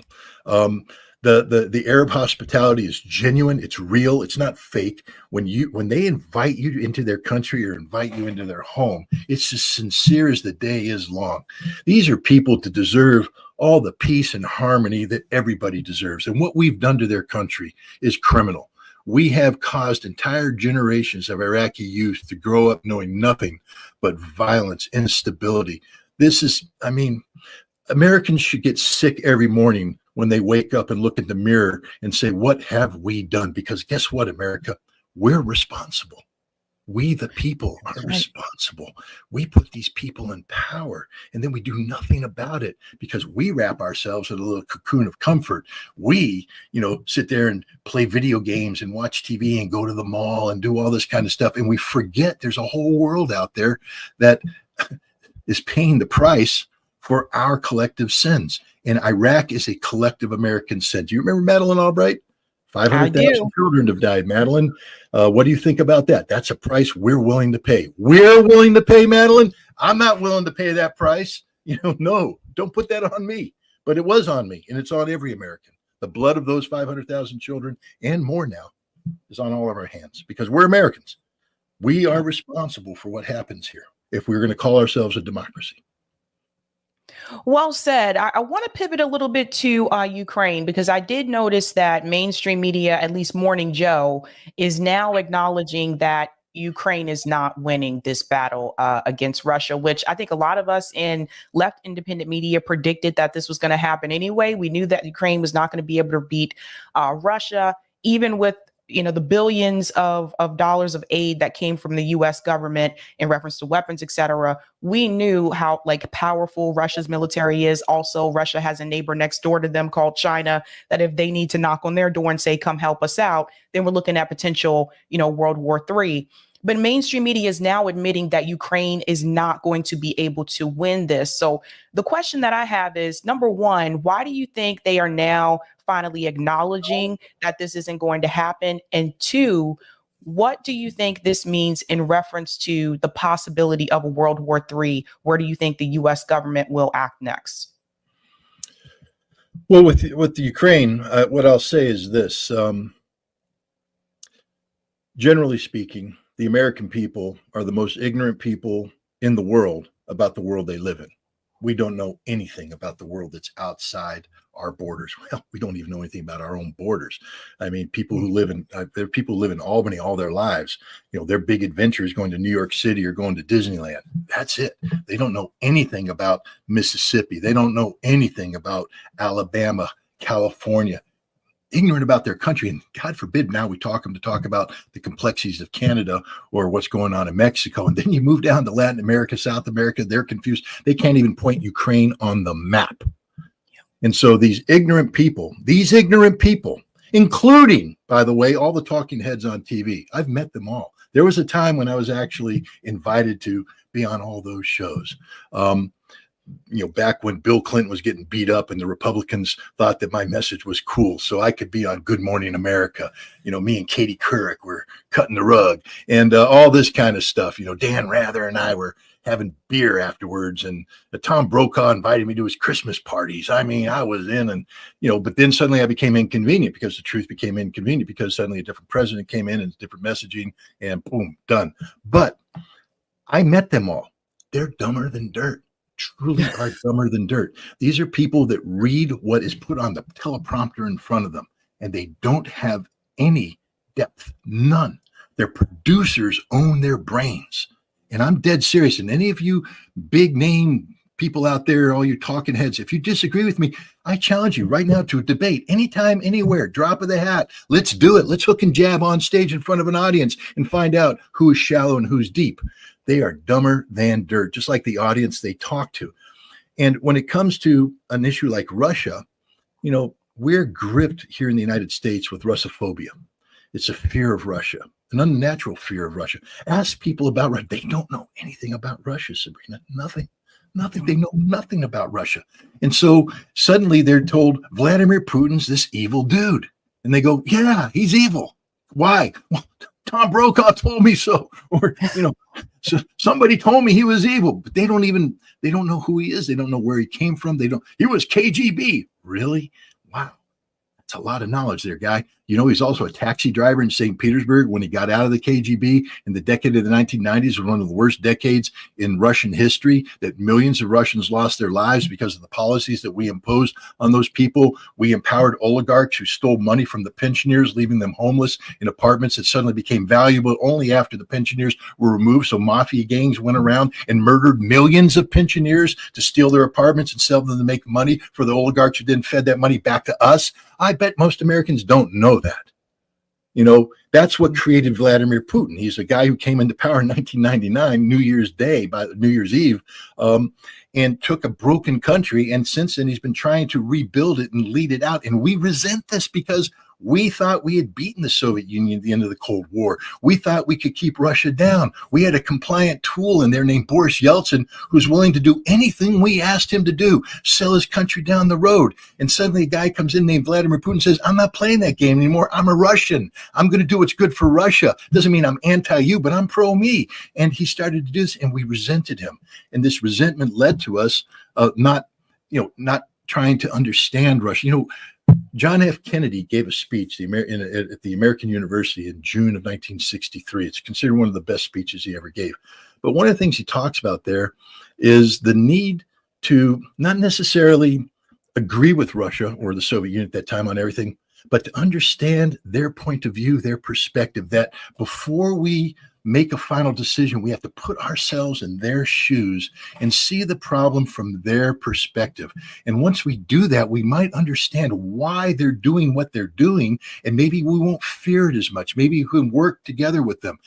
I can guarantee you right now that if every American took the time to put themselves in the shoes of the Russians, go back to the 1990s and see what it's like to live there, have your relatives commit suicide by alcoholism, just jump off a building, die of sclerosis, you name it, it happened. It was bad. Or if they were a pensioner, and when I say a pensioner in the 1990s, I'm talking about the people who saved the world in World War II. The Soviet Union lost 27 million people.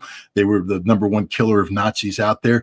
And that generation are the pensioners that we're talking about. The people that saved the world, stood up to Nazi Germany, saved the world, are being murdered by gangs for their apartments. You got to put yourself in their shoes and understand the miracle that's taken place in Russia. I was just there last May. I have to tell you, clean, well organized, the economy's working, and great people. Just like the Iraqis, the Russians are great people.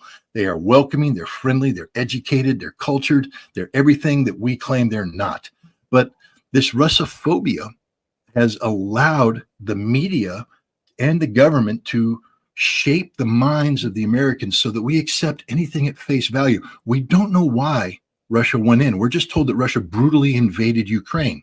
Nobody's told about the Maidan in 2014, the coup that was orchestrated by the CIA, the European Union, the United States, Victoria Nuland's role in that, Miss neocon, handing out cookies to people as if she was just there to hand out cookies, not to promote the elevation of neo-Nazi parties. Remember, we talked about World War II, defeating the Nazis. Well, ladies and gentlemen, Google Stepan Bandera, why don't you? He is the national hero of Ukraine. They worship this dude. They name streets after him. They have statues of him. That guy slaughtered 30 to 40,000 Jews. He killed over 110,000 Poles, and he killed over 200,000 Russians because he is a white racist. It's not me saying that. It's the CIA saying that, MI6 saying that. The U.S. Congress acknowledges that the supporters of Bandera are white supremacists, neo-Nazi supporters, but they're the ones we put in power. And then we turned around, we expanded NATO after we said we weren't going to expand NATO. Remember the deal that was cut with Gorbachev in 1989, 1990, when Germany was to unify. Not 1 inch eastward, we promised, not 1 inch. And then we expanded. We lie through our teeth. Every time our lips move, it's a lie. And the Russians are looking at this going, what are you doing? You're expanding to our borders, and now you empower Stepan Bandera ideology in Ukraine. We can't accept this. We won't allow it to happen. There was a conflict because these Banderas declared ethnic war on the ethnic Russians, and they tried to commit genocide against them. Study what happened in Mariupol. Study what happened in Odessa, a city on the Black Sea, when the Banderas went down there in May, burning to death 48 Russians hundreds were jammed into a building. They set it on fire. And then as the people tried to come out, they shot them. They compelled the others to run back in the building and die of smoke inhalation and flames. And then the bodies were on the street. And these wonderful people whom we fund today go around and kick the bodies, spit on them to make sure they're dead. Good people, good democratic people. We empowered them. And the Russians said, hell no. And so the ethnic Russian people rose up and fought against them. It became a conflict from 2014 to, until 2015. Interestingly, in 2015, when the Russians intervened, they surrounded the Ukrainian army, and they had 25,000 of them surrounded. They were going to kill them all. Now, I know we're not supposed to enjoy death and destruction, but the Russians had them good. And suddenly France and Germany step in and say, don't kill those Ukrainians, please, Vladimir Putin, don't kill them. We can make peace. And he said, how? These guys are all about ethnic genocide against the Russian people. We can't allow this to happen. No. Let them go. And we will have a peace accords called the Minsk Accords. And we guarantee we're going to make it work. And Putin said, okay, I believe in peace. And he let 25,000 Ukrainian soldiers go. And then from 2015 to 2022, NATO started training the Ukrainian army. NATO put out a slide that said, we train a battalion of Ukrainian troops to NATO standard every 55 days here in Western Ukraine. Then they drew an arrow to the east so they can kill Russians here. NATO's bragging about that. That's the mission. The whole mission was to buy time. It wasn't about peace. It was to buy time for the Ukrainians to build an army capable of defeating the Russians. And here's where you can criticize Putin. He actually believed the West when they said they wanted peace. And he kept pushing for peace until he's finally betrayed. And then what he said is, okay, I don't believe in Minsk. So what we need instead of Minsk is a new European security framework. He put forward 2 draft treaties in December of 2021, one to the US, one to NATO, and said, if you don't want a war in Ukraine, all we have to do is sit down and talk about this. Just talk about it. Take it seriously. We ignored it, pushed it off. And then we got surprised when he invaded. And when he invaded, people like me thought he's going to roll to Kiev and take it over because the Russian army, of course, was unstoppable, but that wasn't their purpose. Russia was never trying to take over Ukraine. The purpose of the initial military operation was to get the Ukrainians to the negotiating table to bring a rapid end to this war. And it almost worked. 3 sessions in Gomel, Belarus, 2 sessions in Turkey. The last session, the Ukrainians signed an agreement. You know what the agreement would have given them? All the territory that Russia occupied would be returned, except Crimea. Russia said, you ain't never getting that back because that's Russian. The Donbass, independent with a referendum. But everything else that Russia occupied would get. And what the Russians did as a proof of good faith is they voluntarily withdrew from Kiev and from northern Ukraine and said, there it is, confidence building measure. We withdrew. We promised to withdraw from every place. All you have to do is sign here and say, we won't join NATO. That's it. We won't join NATO. War's over. Boris Johnson flies in with the support of the CIA, the United States, and says, don't accept that deal. We can beat the Russians. We're going to give you all the money and equipment in the world. And the stupid Ukrainians went, we'll take that deal. Today, if they had taken that deal, 400,000 Ukrainian soldiers would be alive today. 10 to 20 million Ukrainians would have their homes. Millions of children would have a stable life, be going to school, getting the education that they need to be good citizens. Instead, an entire nation has been destroyed. Ukraine's lost 20% of its territory because Russia afterwards said, we can never allow you to govern territory where there's an ethnic majority population. And so Russia took Zaporizhia, took Kherson, took Donetsk, took Lugansk, had referendums and brought them in. They said, you're never getting that back. But Ukraine could have had all that territory had they just accepted peace. Russia is the only nation out there that's been trying to have a peaceful outcome to this war. But now Russia's at a point where they say, we can't negotiate with Zelensky. We can't trust him or the West anymore. We don't trust them. We're going to win on our terms. And they're winning, and they're winning decisively. And what's happened is all the lies that people were telling about Russia were being accepted at face value by a population who knows nothing about Russia. You can't lie anymore because it's so obvious what's happening right now. You can't spin it away. And so Ukraine has lost. All that money we poured in is gone. All those tanks we sent them, they're gone. All those men we trained, they're dead. And Ukraine has nothing left to replace them. So now you ask the question about World War III. Here's the thing. The United States said early on in this conflict that, and again, if you're Ukrainian, guys, please go back to the co-check room and get your IQ, because you checked it at the door when you came into this thing called the American-sponsored war. America doesn't care about Ukraine. Let's just be straight up about that. We never have. America has allowed you to sacrifice 400,000 of your men for nothing. We will never, ever, ever allow you to join NATO. You will never be a member of NATO. You won't be a member of the European Union. We don't like you. We're just using you. That's it. We thought that we could use you to create a war that generates instability in Russia to bring them down. The strategic defeat of Russia was our objective from day one. We wanted to replicate that Maidan revolution that took place in Kiev in 2014 in Moscow. We even call it the Moscow Maidan. We thought we could sanction Russia, collapse their economy, create military difficulties so that the Russian population rose up and removed Vladimir Putin from power. But even the Washington Post, even the Wall Street Journal today say that was fantasy. It was apparently never going to happen because Putin is stronger today than he has ever been. But the key thing is, Russia said, because what's World War III? We're really talking nuclear war. It means the end of the world. It means that we start firing nukes against each other. We used to do arms control. That was my thing. I was a weapons inspector in the Soviet Union. I implemented the first nuclear disarmament treaty. I believe in disarmament. I believe that what we tried to build in the Cold War could have relevance to this day. But in order to do that, these are bilateral relations that have mutual reciprocity, which means that we have to trust one another. We have to trust one another. I mean, Ronald Reagan said trust but verify. I was the verification guy. But still, there has to be a modicum of trust. The Russians don't trust us. We've lied to them across the board. So what the Russians have said is, we're done with arms control the way it's done. We don't want any treaties with you at all. None. Zero. We don't trust you. In order to have a treaty relationship, we have to trust you, and we can't trust you. You've lied to us from day one. And then what Russia did before they told us, stop withdrawing from treaties. We withdrew, for instance, from the anti-ballistic missile treaty. That was a treaty signed in 1972 that was supposed to create a balance of power between Russia and the United States that was premised on the notion of mutually assured destruction, meaning that we're not going to build missile defenses because we accept the fact that if there's a war, if there's missile defense, people might be likely to fire nuclear weapons. We want both sides to be scared to death of firing nuclear weapons. So no missile defenses. It's called mutually assured destruction. I launch against you, you launch against me, we both die. So why don't we not launch? So we did that. The ABM treaty was a cornerstone of this.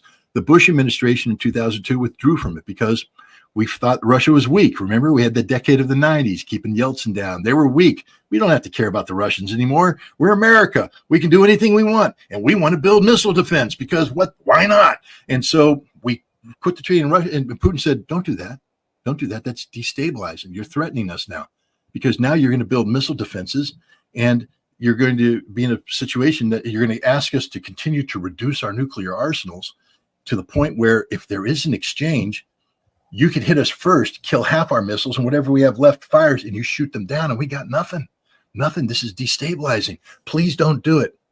Then in 2018, Putin gave up and gave a speech, and he said, I asked you not to do it. So what we've done now is we built missiles that you can't shoot down. These are the most powerful missiles in the world. There's nothing you can do to defend yourself. Are you listening now? He actually said that. Are you listening now? And we're not. We continue to lie. I meet often with Anatoly Antonov. He's the Russian ambassador to the United States. The irony is, me as a private citizen, just having talks about disarmament, I've met more with the Russian ambassador in the last year than the State Department has. Tells you how bad things are. I've met more with the Russian defense attaché than the Pentagon has. The defense attaché is a former ballistic missile guy, meaning that if you want to talk about disarmament treaties and nuclear disarmament, he's the guy to talk to. Nobody's talking to him. Antonov negotiated the last remaining treaty, the New START treaty. He negotiated. He's the guy we should be talking to. Everybody's ignoring him. So finally, the Russians went, we don't want to have a relationship with you. And now here's the problem. They have all these new weapons, and they're really, really good. There's nothing we can do to defend against them. So what we're going to do is build our new weapons. But now there won't be a treaty in place to control this. And we're in danger of having this nuclear arms race break out. And once that happens, one mistake, one glitch in the system, one, misidentification of radar, and it's over. Sabrina, it's over. It's over that quick. You won't even know it. You'll be sitting there, there'll be a flash, and you'll be dead. And that's what you need to hope for. You need to hope that you're in a place that's going to get hit with a thermonuclear warhead early on, because you want to die instantly. What you don't want to be is the person outside the immediate lethal range and die of a slow death of radiation poisoning or starvation or disease and have this long lingering death. But the bottom line is we're all going to die. No one will survive a thermonuclear exchange between the United States and Russia. And that's the direction we're heading right now. Now, neither side claims to want this. But, the United States, we're so accustomed to being the world's sole remaining superpower after the collapse of the Soviet Union. We are so arrogant. We are so full of ourselves that we can't, for a moment, do what John F. Kennedy asked us to do, put ourselves in the Russian shoes, to see the problem from the Russian perspective. I've done that. And I have to tell you, once you do that, excuse my language, but you realize how much America sucks as a nation. I mean, and we really do suck because we lie, and we don't care about living in harmony with anybody. It's only about us. We are the most selfish nation on the planet. And it disgusts me. It disgusts me. And I'm a proud American. Don't get me wrong. You come after my country, I'll be on the front line ready. I'm getting a little old, so I'll be hobbling on the front line, but I'll still be there. I'm not going to let anybody run roughshod over America, but I'll be damned if I'm going to support us running roughshod over other people. That's not what this is about. We're supposed to be the good nation. We're supposed to be the people that believe in human rights and individual liberties and freedoms. Our Constitution is supposed to have meaning. It stands for nothing. Not only do we violate the rights of American citizens on a daily basis, when I say we, the government we put in power, but we take these same standards. All men are created equal. We know that means all humans are created equal, all men and women. That's our Constitution. All men are created equal. We're all equal, but we're not. What does the American president say when he signs off? God bless America. What does that mean? I mean, I'm not overly religious, but I would imagine it means that the creator, the man who created the heavens and the earth, 6 days, seventh day he rested, that God, the big man, created the earth. And he only blesses Americans? I mean, God bless America. So God only comes down and touches America. The rest of the world, no, God damns them. You're all damned.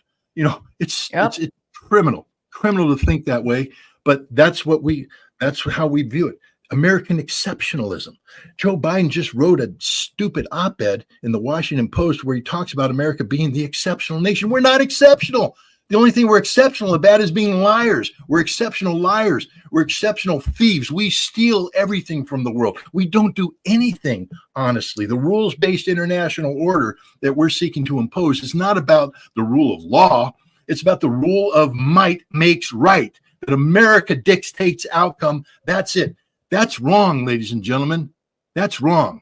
And anyways, you're getting me a little, not you getting me, a little tired.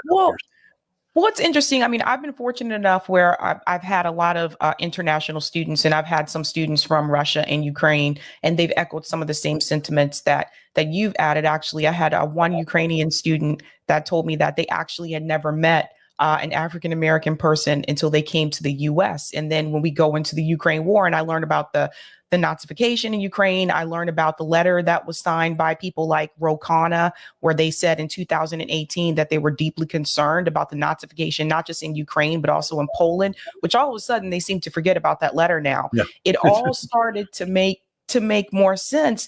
But one of the things that I've wondered, I noticed something that I didn't notice before. Ukraine is right next to Moldova. So then I started to think about something else when I hear people talking about Ukraine corruption, particularly Zelensky as well, using U.S.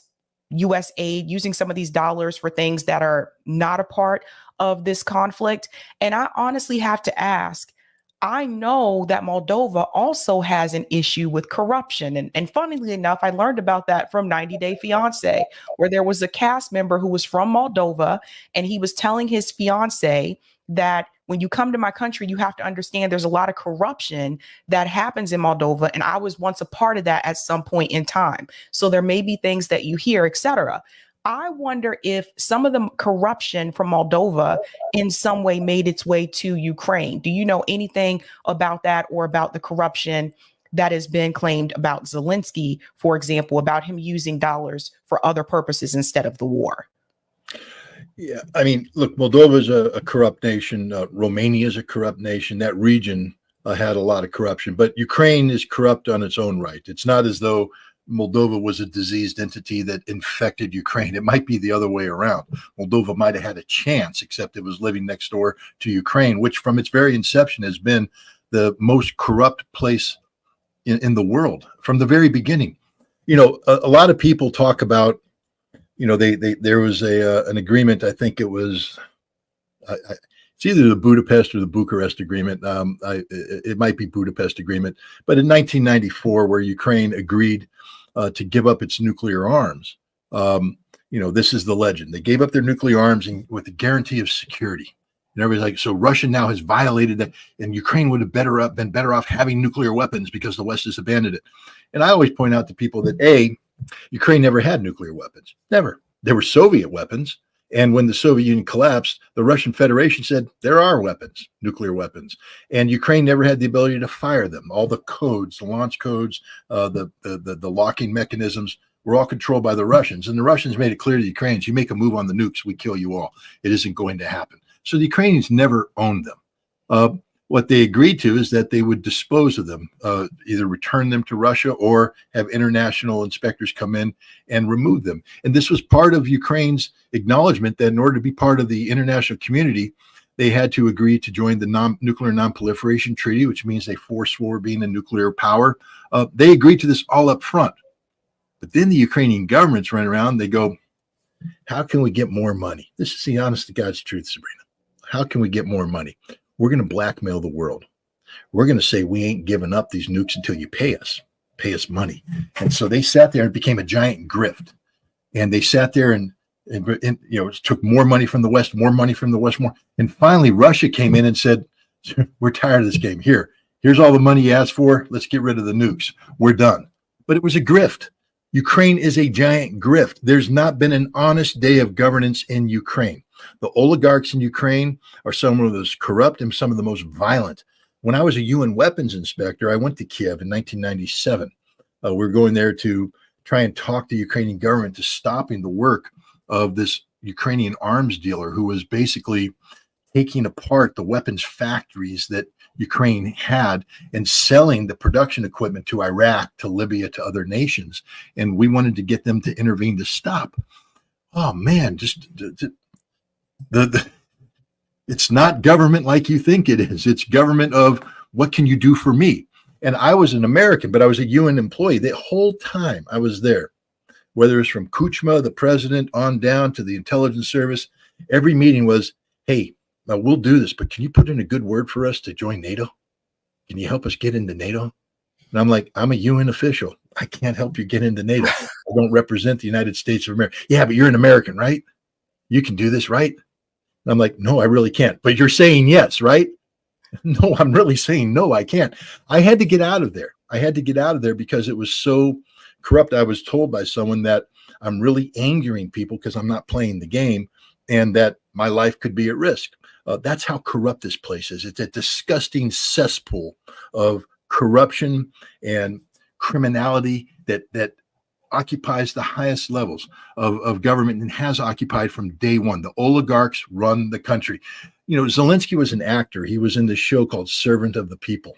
And it's a fascinating show because he played a common man who became president. He was a teacher and he became president. And then because of this show, the Ukrainian people thought he could be president because he played one on TV. So they elected him to be president. But when Servant of the People starts, it's basically showing this room with, I think, 4 or 5, faceless men who are running the country. And they're talking about the deals they're cutting, what they're going to do. That's how Ukraine's run. If you think it's about the parliament, the will of the people, nope, it's about the oligarchs getting together and divvying up power. And it's always been that way. Zelensky was brought in by an oligarch to do exactly what he's doing right now. He is not the representative of the people. He's not a servant of the people. He is the servant of the oligarchs, which means he's a servant of the powers that are using the oligarchs to pursue policies inside Ukraine. It's always been corrupt. It will never be a democracy as long as this system exists. The one good thing about this war is it will probably break that system. A Russian victory will probably result in the defeat of this corrupt entity that's known as Ukraine, and whatever emerges after that might have a chance of normalcy. All right, Scott, one more question for you, because I know you have another one at 3 p.m. One more question for you, and this is in reference to Israel and Gaza.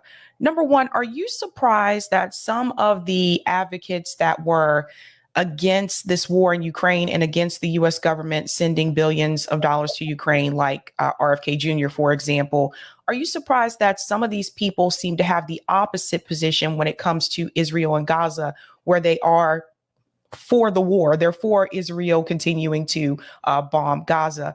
And then two, what do you think is the future of Israel after this is all over with? Because that's the question I think a lot of people are asking.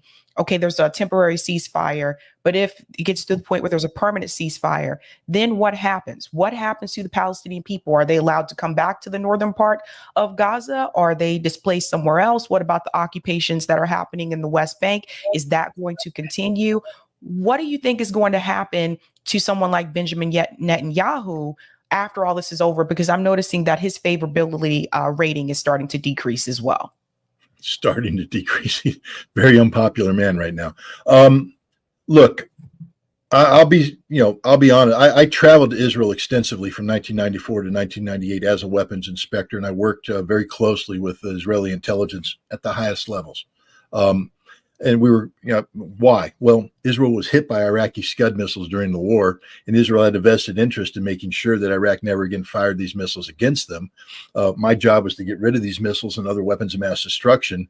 And I wanted to make sure that when I went to the Security Council, or my boss went to the Security Council and said, we've given Iraq a clean bill of health, that the Israeli intelligence didn't slide one of those envelopes under the door with the photographs that says, nah, guess again, we have this information. I wanted to know what Israel knew. And I felt that Israel had a vested interest of letting me know that, because they wanted to stop these missiles. And I was right.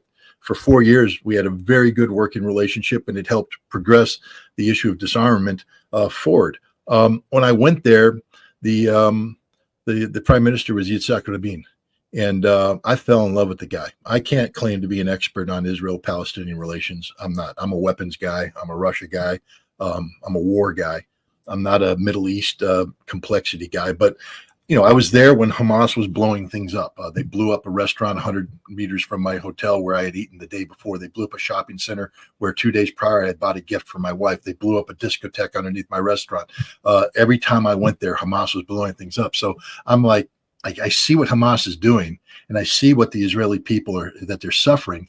But what I noticed is that under Yitzhak Rabin, the people picked themselves up, dusted themselves off, and said, this is why we must have peace. This is why we must pursue peace. And Yitzhak Rabin believed in this. I was there the day he was assassinated. I saw what his death did, and I know who to blame. Benjamin Netanyahu was the opposition leader, and he's the guy that held hate rallies where they likened Yitzhak Rabin to a Nazi, where these Talmudic rabbis cited ancient, interpretations of the Torah that have nothing to do with the word of God, but everything to do with the evil, corrupt nature of man, and said that he has betrayed the Jews, therefore he could be killed. And a Jewish right-wing fanatic said, I heard the rabbi and I had to act, and he shot Yitzhak Rabin and killed him. And when he killed him, he killed peace. He killed the chance of peace. And I've watched Israel erode since that time. When I took my wife there in 1995, because I used to travel there a lot, so I said, hey, why don't you come there for a long weekend? Let me show you Israel. She fell in love with it. Me. The Israeli people are wonderful people. Wonderful people. Everybody's wonderful. God, I haven't met bad people yet. I mean, I have met bad people, but I can't paint certain people in young, vibrant, full of life. Energetic, beautiful, friendly. Man, Israel was great. And my wife's religious. Like I said, I'm not too religious, but to walk in the land of Jesus, to walk in the land of Moses, to to go to the River Jordan to see where Jesus was baptized, to do the Via Dolorosa, where Jesus walked with the cross, to see all these things. For her, it was deeply moving, deeply moving. For me, I'm a historian, and to see the places of the Bible, because I view the Bible as, as history. So I'm looking at it all, deeply moving, to see the Al-Aqsa Mosque and realize it's the third holiest shrine for the Islamic religion, to see the Wailing Wall, to realize it's the remnant of the Jewish temple. All this stuff just resonates, and you just sit there and go, my God, what a wonderful place. My Israeli host said, kick a rock and you uncover centuries of history. And it's just, whoa, man. We went back in 2009, totally different country. They have a wall. When they talk about apartheid Israel, it's apartheid Israel. They built a wall to separate them from the Palestinians. They treat the Palestinians as second-class citizens. The fear that existed in Israel, totally different country. These people weren't attractive to me anymore because they were hate-filled. They were feared. That was Benjamin Netanyahu. He did that to Israel. He ruined Israel. He destroyed Israel. And so now I take a look at what's happening here. And again, I'm not somebody who was a Palestinian activist. I'm just being honest with you. I'm not somebody who got on the boat to go to Gaza and all that stuff. I was doing other stuff. I'm not saying it's not important. I'm just saying it wasn't on my radar. But then when this conflict happens, it's sort of a wake-up call. And you're going, whoa, how did this happen? Why did this happen? And once you start asking that question, you realize that it was inevitable it was going to happen, because you can't treat a people the way the Palestinian people have been treated by Israel. This isn't the Israel of Yitzhak Rabin. This isn't an Israel that's looking for a Palestinian state or a Palestinian solution. This is an Israel governed by a Likud party whose basic tenet, you know how they criticize AOC and Tlaib, the representative from Michigan, from the river to the sea. Well, Hamas came into being in the 1990s, maybe the late 1980s. The Likud party came into being in the 1950s. Their original mantra, their charter, is from the river to the sea. It meaning there will be no Arabs. They invented it. They invented it. And they're in power right now in Israel. And these are horrible people.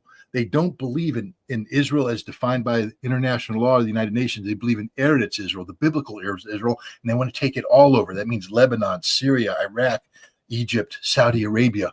That's what they want. That's their vision. If the Bible says Moses walked on it, they own it. And they're occupying land that was stolen from Palestinian people. And then they take the survivors of the crimes, the murders that took place, the ethnic cleansing and genocide, and stuff them into open air concentration camps like Gaza. And then you wonder why the Palestinians rise up and revolt. I mean, I'll probably get in a lot of trouble for saying this right now, but my sympathies are with Hamas, not with Israel. I used to be Team Israel. I was on Team Israel. I was there. I helped stop missiles fall against Israel. I worked with Israel for 4 years to create the opportunity for peace. And I believed in Israel's right to exist. And I still believe in Israel's right to exist, but not the way they define it now. There must be a Palestinian state. The Palestinian people have every bit the same right to live the way the Israelis live, on land that belongs to them with no Israeli control. But you can't have that if you have an Israeli government that says the Palestinians shouldn't exist at all. And here's the most important part. Have a Palestinian Authority. Mahmoud Abbas is the president from the Palestinian Liberation Organization, and his military wing, Fatah, who have surrendered to the Israelis. These are people who've taken billions of dollars of aid, and they've built giant villas for themselves, and they travel first class around the world, and they live the high life, and their sole job is to prevent security problems for Israel. Now, you're a Palestinian, and you sit there and you say, who's doing anything to help me get my homeland? You realize that the president of Palestine isn't. He's doing the exact opposite. He's working with the Israelis to guarantee there will never be a Palestinian homeland, which for him is okay because he needs that uncertainty to generate more money to enrich himself, stealing from the Palestinians, from the refugees who are still in their refugee camps. Only one governing body, one governing party has stood up for the Palestinian people, and that's Hamas. The Palestinian people need a champion. And that's the only person that's the only entity that stood up so far to champion them. I don't condone terrorism. I don't condone the slaughter of civilians. But, when you're an occupied people and you've been subjected to the brutality of the Israeli occupation. And ladies and gentlemen, it's brutal. It's brutal, and it has been for some time now. You have a right to rise up. You have a right to assert your God-given right to be a human being on a land that belongs to you and belongs to your people. So you reap what you sow. Israel has sown the whirlwind, or sown the wind. They're going to reap the whirlwind. I'm quoting the Bible because the Israelis believe. Now we get to RFK Jr. You know, I have to say that I was a big fan of RFK Jr. I bought into it. I drank that Kool-Aid as quick as I could because that guy was saying the right things about Russia and Ukraine. And to me, it was a breath of fresh air because I was talking till I was blue in the face about the reality of Russia, and just nobody gets it. Just, see no, hear will speak. And he was sitting there, and he said, "I get it." I mean, we talked a lot. I'm not going to give away too much, but he would call me frequently, and we would talk about Russia. And I found that a lot of things that I was telling him would find its way into his what he was saying. I went, okay, I'm Team Bobby. I'm there. And then Israel. I'm like, what the hell happened here? And it doesn't make any sense because Bobby's a thinking man. I mean, I watched his brain work as he worked through the Russia problem. I saw him ask the right questions and demand answers and challenge, preconceived notions. And I'm like, if he just took that approach to Israel, man, this would be so easy. But no, he is a blind supporter of Israel, which means he stands for nothing. Because now I have to ask myself, does he say what he says about Russia because he believes in it, or does he believe that it positions him for a political advantage, meaning that with both Republicans and Democrats having staked out an anti-Russian stance, if he's going to shoot that middle gap to try and become president, to take the disaffected people and be the candidate of peace, that this is the stance he took, not because he believes in it, but because he's using the American people to position himself to victory. And that's what I think is happening here, because then you listen to him. This is the peace guy. Listen to him, not just about Israel. Listen to him about China. Yep. Listen to him about Iran. This man doesn't believe in peace. This man is a dyed-in-the-wool American supremacist. That's it. And the Russia thing is a topic of convenience for him. He doesn't believe in anything he's saying, and he proves it every time he opens his mouth about Israel. This Bobby Kennedy has sold out, and I'm no longer on Team Bobby. I don't know whose team I'm on right now because I'm thoroughly disgusted with American politics as it is. The Republicans, the Democrats, they got nobody right now. Independent. I mean, Dennis Kucinich, if you're listening, please step forward. A man of honor, a man who could be an independent, a man who, has values, but gosh, is America ready for a man like that? I don't know, because, we seem to be a nation that accepts this criminality. I mean, Bobby Kennedy Jr. is defending war criminals. Come on, Bobby, get a lawyer and just talk about the law of war. Talk about collective punishment. Talk about the Dahiwa doctrine that Israel has enshrined as its official policy. Talk about the statements made by the Israeli government. All of this is cognizable under international law as a war crime. It's not even a debate, Bobby. There wouldn't be a trial. They would be found guilty just on on prima facie. And yet, that's right. He used to say, I'm the peace candidate. Or talk to Norm Finkelstein or Max Blumenthal. Boom. Well, I mean, look, I've been following Norm Finkelstein for some time now, and I'm amazed by his courage and by his passion. I hope one day to be able to see him in person and experience the power of his. Max and I are friends, and Max just continues to impress me with the courage of his stance as well. Aaron Mate is another one who is on the right side of history. There's a lot of Chris Hedges. There's a lot of people out there who are on the right side of history. You're on the right side of history. But our problem is that we've been relegated to, alternative media. We're not alternative. We're Americans. There's nothing alternative about us. We're mainstream, actually. I bet you get more followers and more views on your podcast than CNN gets on its nightly news. So we have to start taking ownership of the fact that this new media out there, this internet-based media, is very influential, very influential. It reaches a lot of people. And, we're no longer the outsiders. People like you, like Max Blumenthal, like Chris Hedges, like Aaron Mate, you guys are, you're the truth tellers. You're putting down a marker out there that, is not only accessible to the American people, but openly challenges the mainstream narrative. And the more the mainstream narrative collapses, like it is right now in Ukraine. I mean, here's the frustrating part. I was out there saying all the right things about Iraqi weapons of mass destruction back in 2002, 2003, because I knew it. I mean, I lived it. I was the guy. I did it all. So I didn't have to lie, cheat, or steal. I just told the truth. The American people weren't ready for the truth. And that's the problem. We have to find a way to condition the American people to be more challenging of the powers that be. And maybe that's going to happen. Maybe we're starting to see a crumbling of the edifice of the mainstream media, where people realize they've been lied to, because they have been lied to about Ukraine. And hundreds of billions of dollars, our taxpayer dollars, have been sent off to support this corrupt regime. And I don't want to get too social here, but right here in Albany, I got homeless people in America, homeless, and it's cold right now. And these are people that don't have a place to go to, and they got problems. They got drug addiction, they got alcoholism, they got mental health issues, and nobody's helping them. Nobody. We have forgotten about them.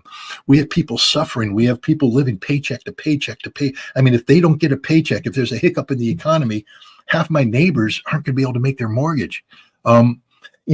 We have big problems here in America. I take the Amtrak train from Albany to New York City, then down to Washington, D.C. I'm putting my life in my hands, especially when you get down by Philly, as the train starts to do this, because the tracks can't handle the train. Our infrastructure is crumbling. America, we are not the bright, shining city on the hill anymore. I don't know if we ever were, but we aspired to be at one time. We said, this is what we want to be, and that's okay. It's okay to want to be that. Everybody wants to live the good life. But you have to stop buying into the lies and recognize that when you step out your door in the morning, you ain't stepping out into rose gardens, you're stepping out into raw sewage. That raw sewage is the state of America today. We got problems. We have huge problems. Racism, I don't want to go down that path, but you know what I'm talking about. Racism is a huge problem in America. The ignorance of the American people is a problem. Education is a problem. Healthcare. I'm getting to the age, they just told me I'm pre-diabetic, so I got to watch my health and all that kind of stuff. But, as you get older, your health starts to deteriorate, and then you wonder, well, what's going to be? Can I afford it? Am I going to be able to afford healthcare down the road? These are scary things. We have an entire generation of elderly that, if we're not careful, we may be condemning them like the Russians ended up condemning their pensioners in the 1990s. Because when the system collapsed, ladies and gentlemen, what's going to be there to help these people? You, the American people, you great citizens who care so much about your country. Here's my final challenge to the American people.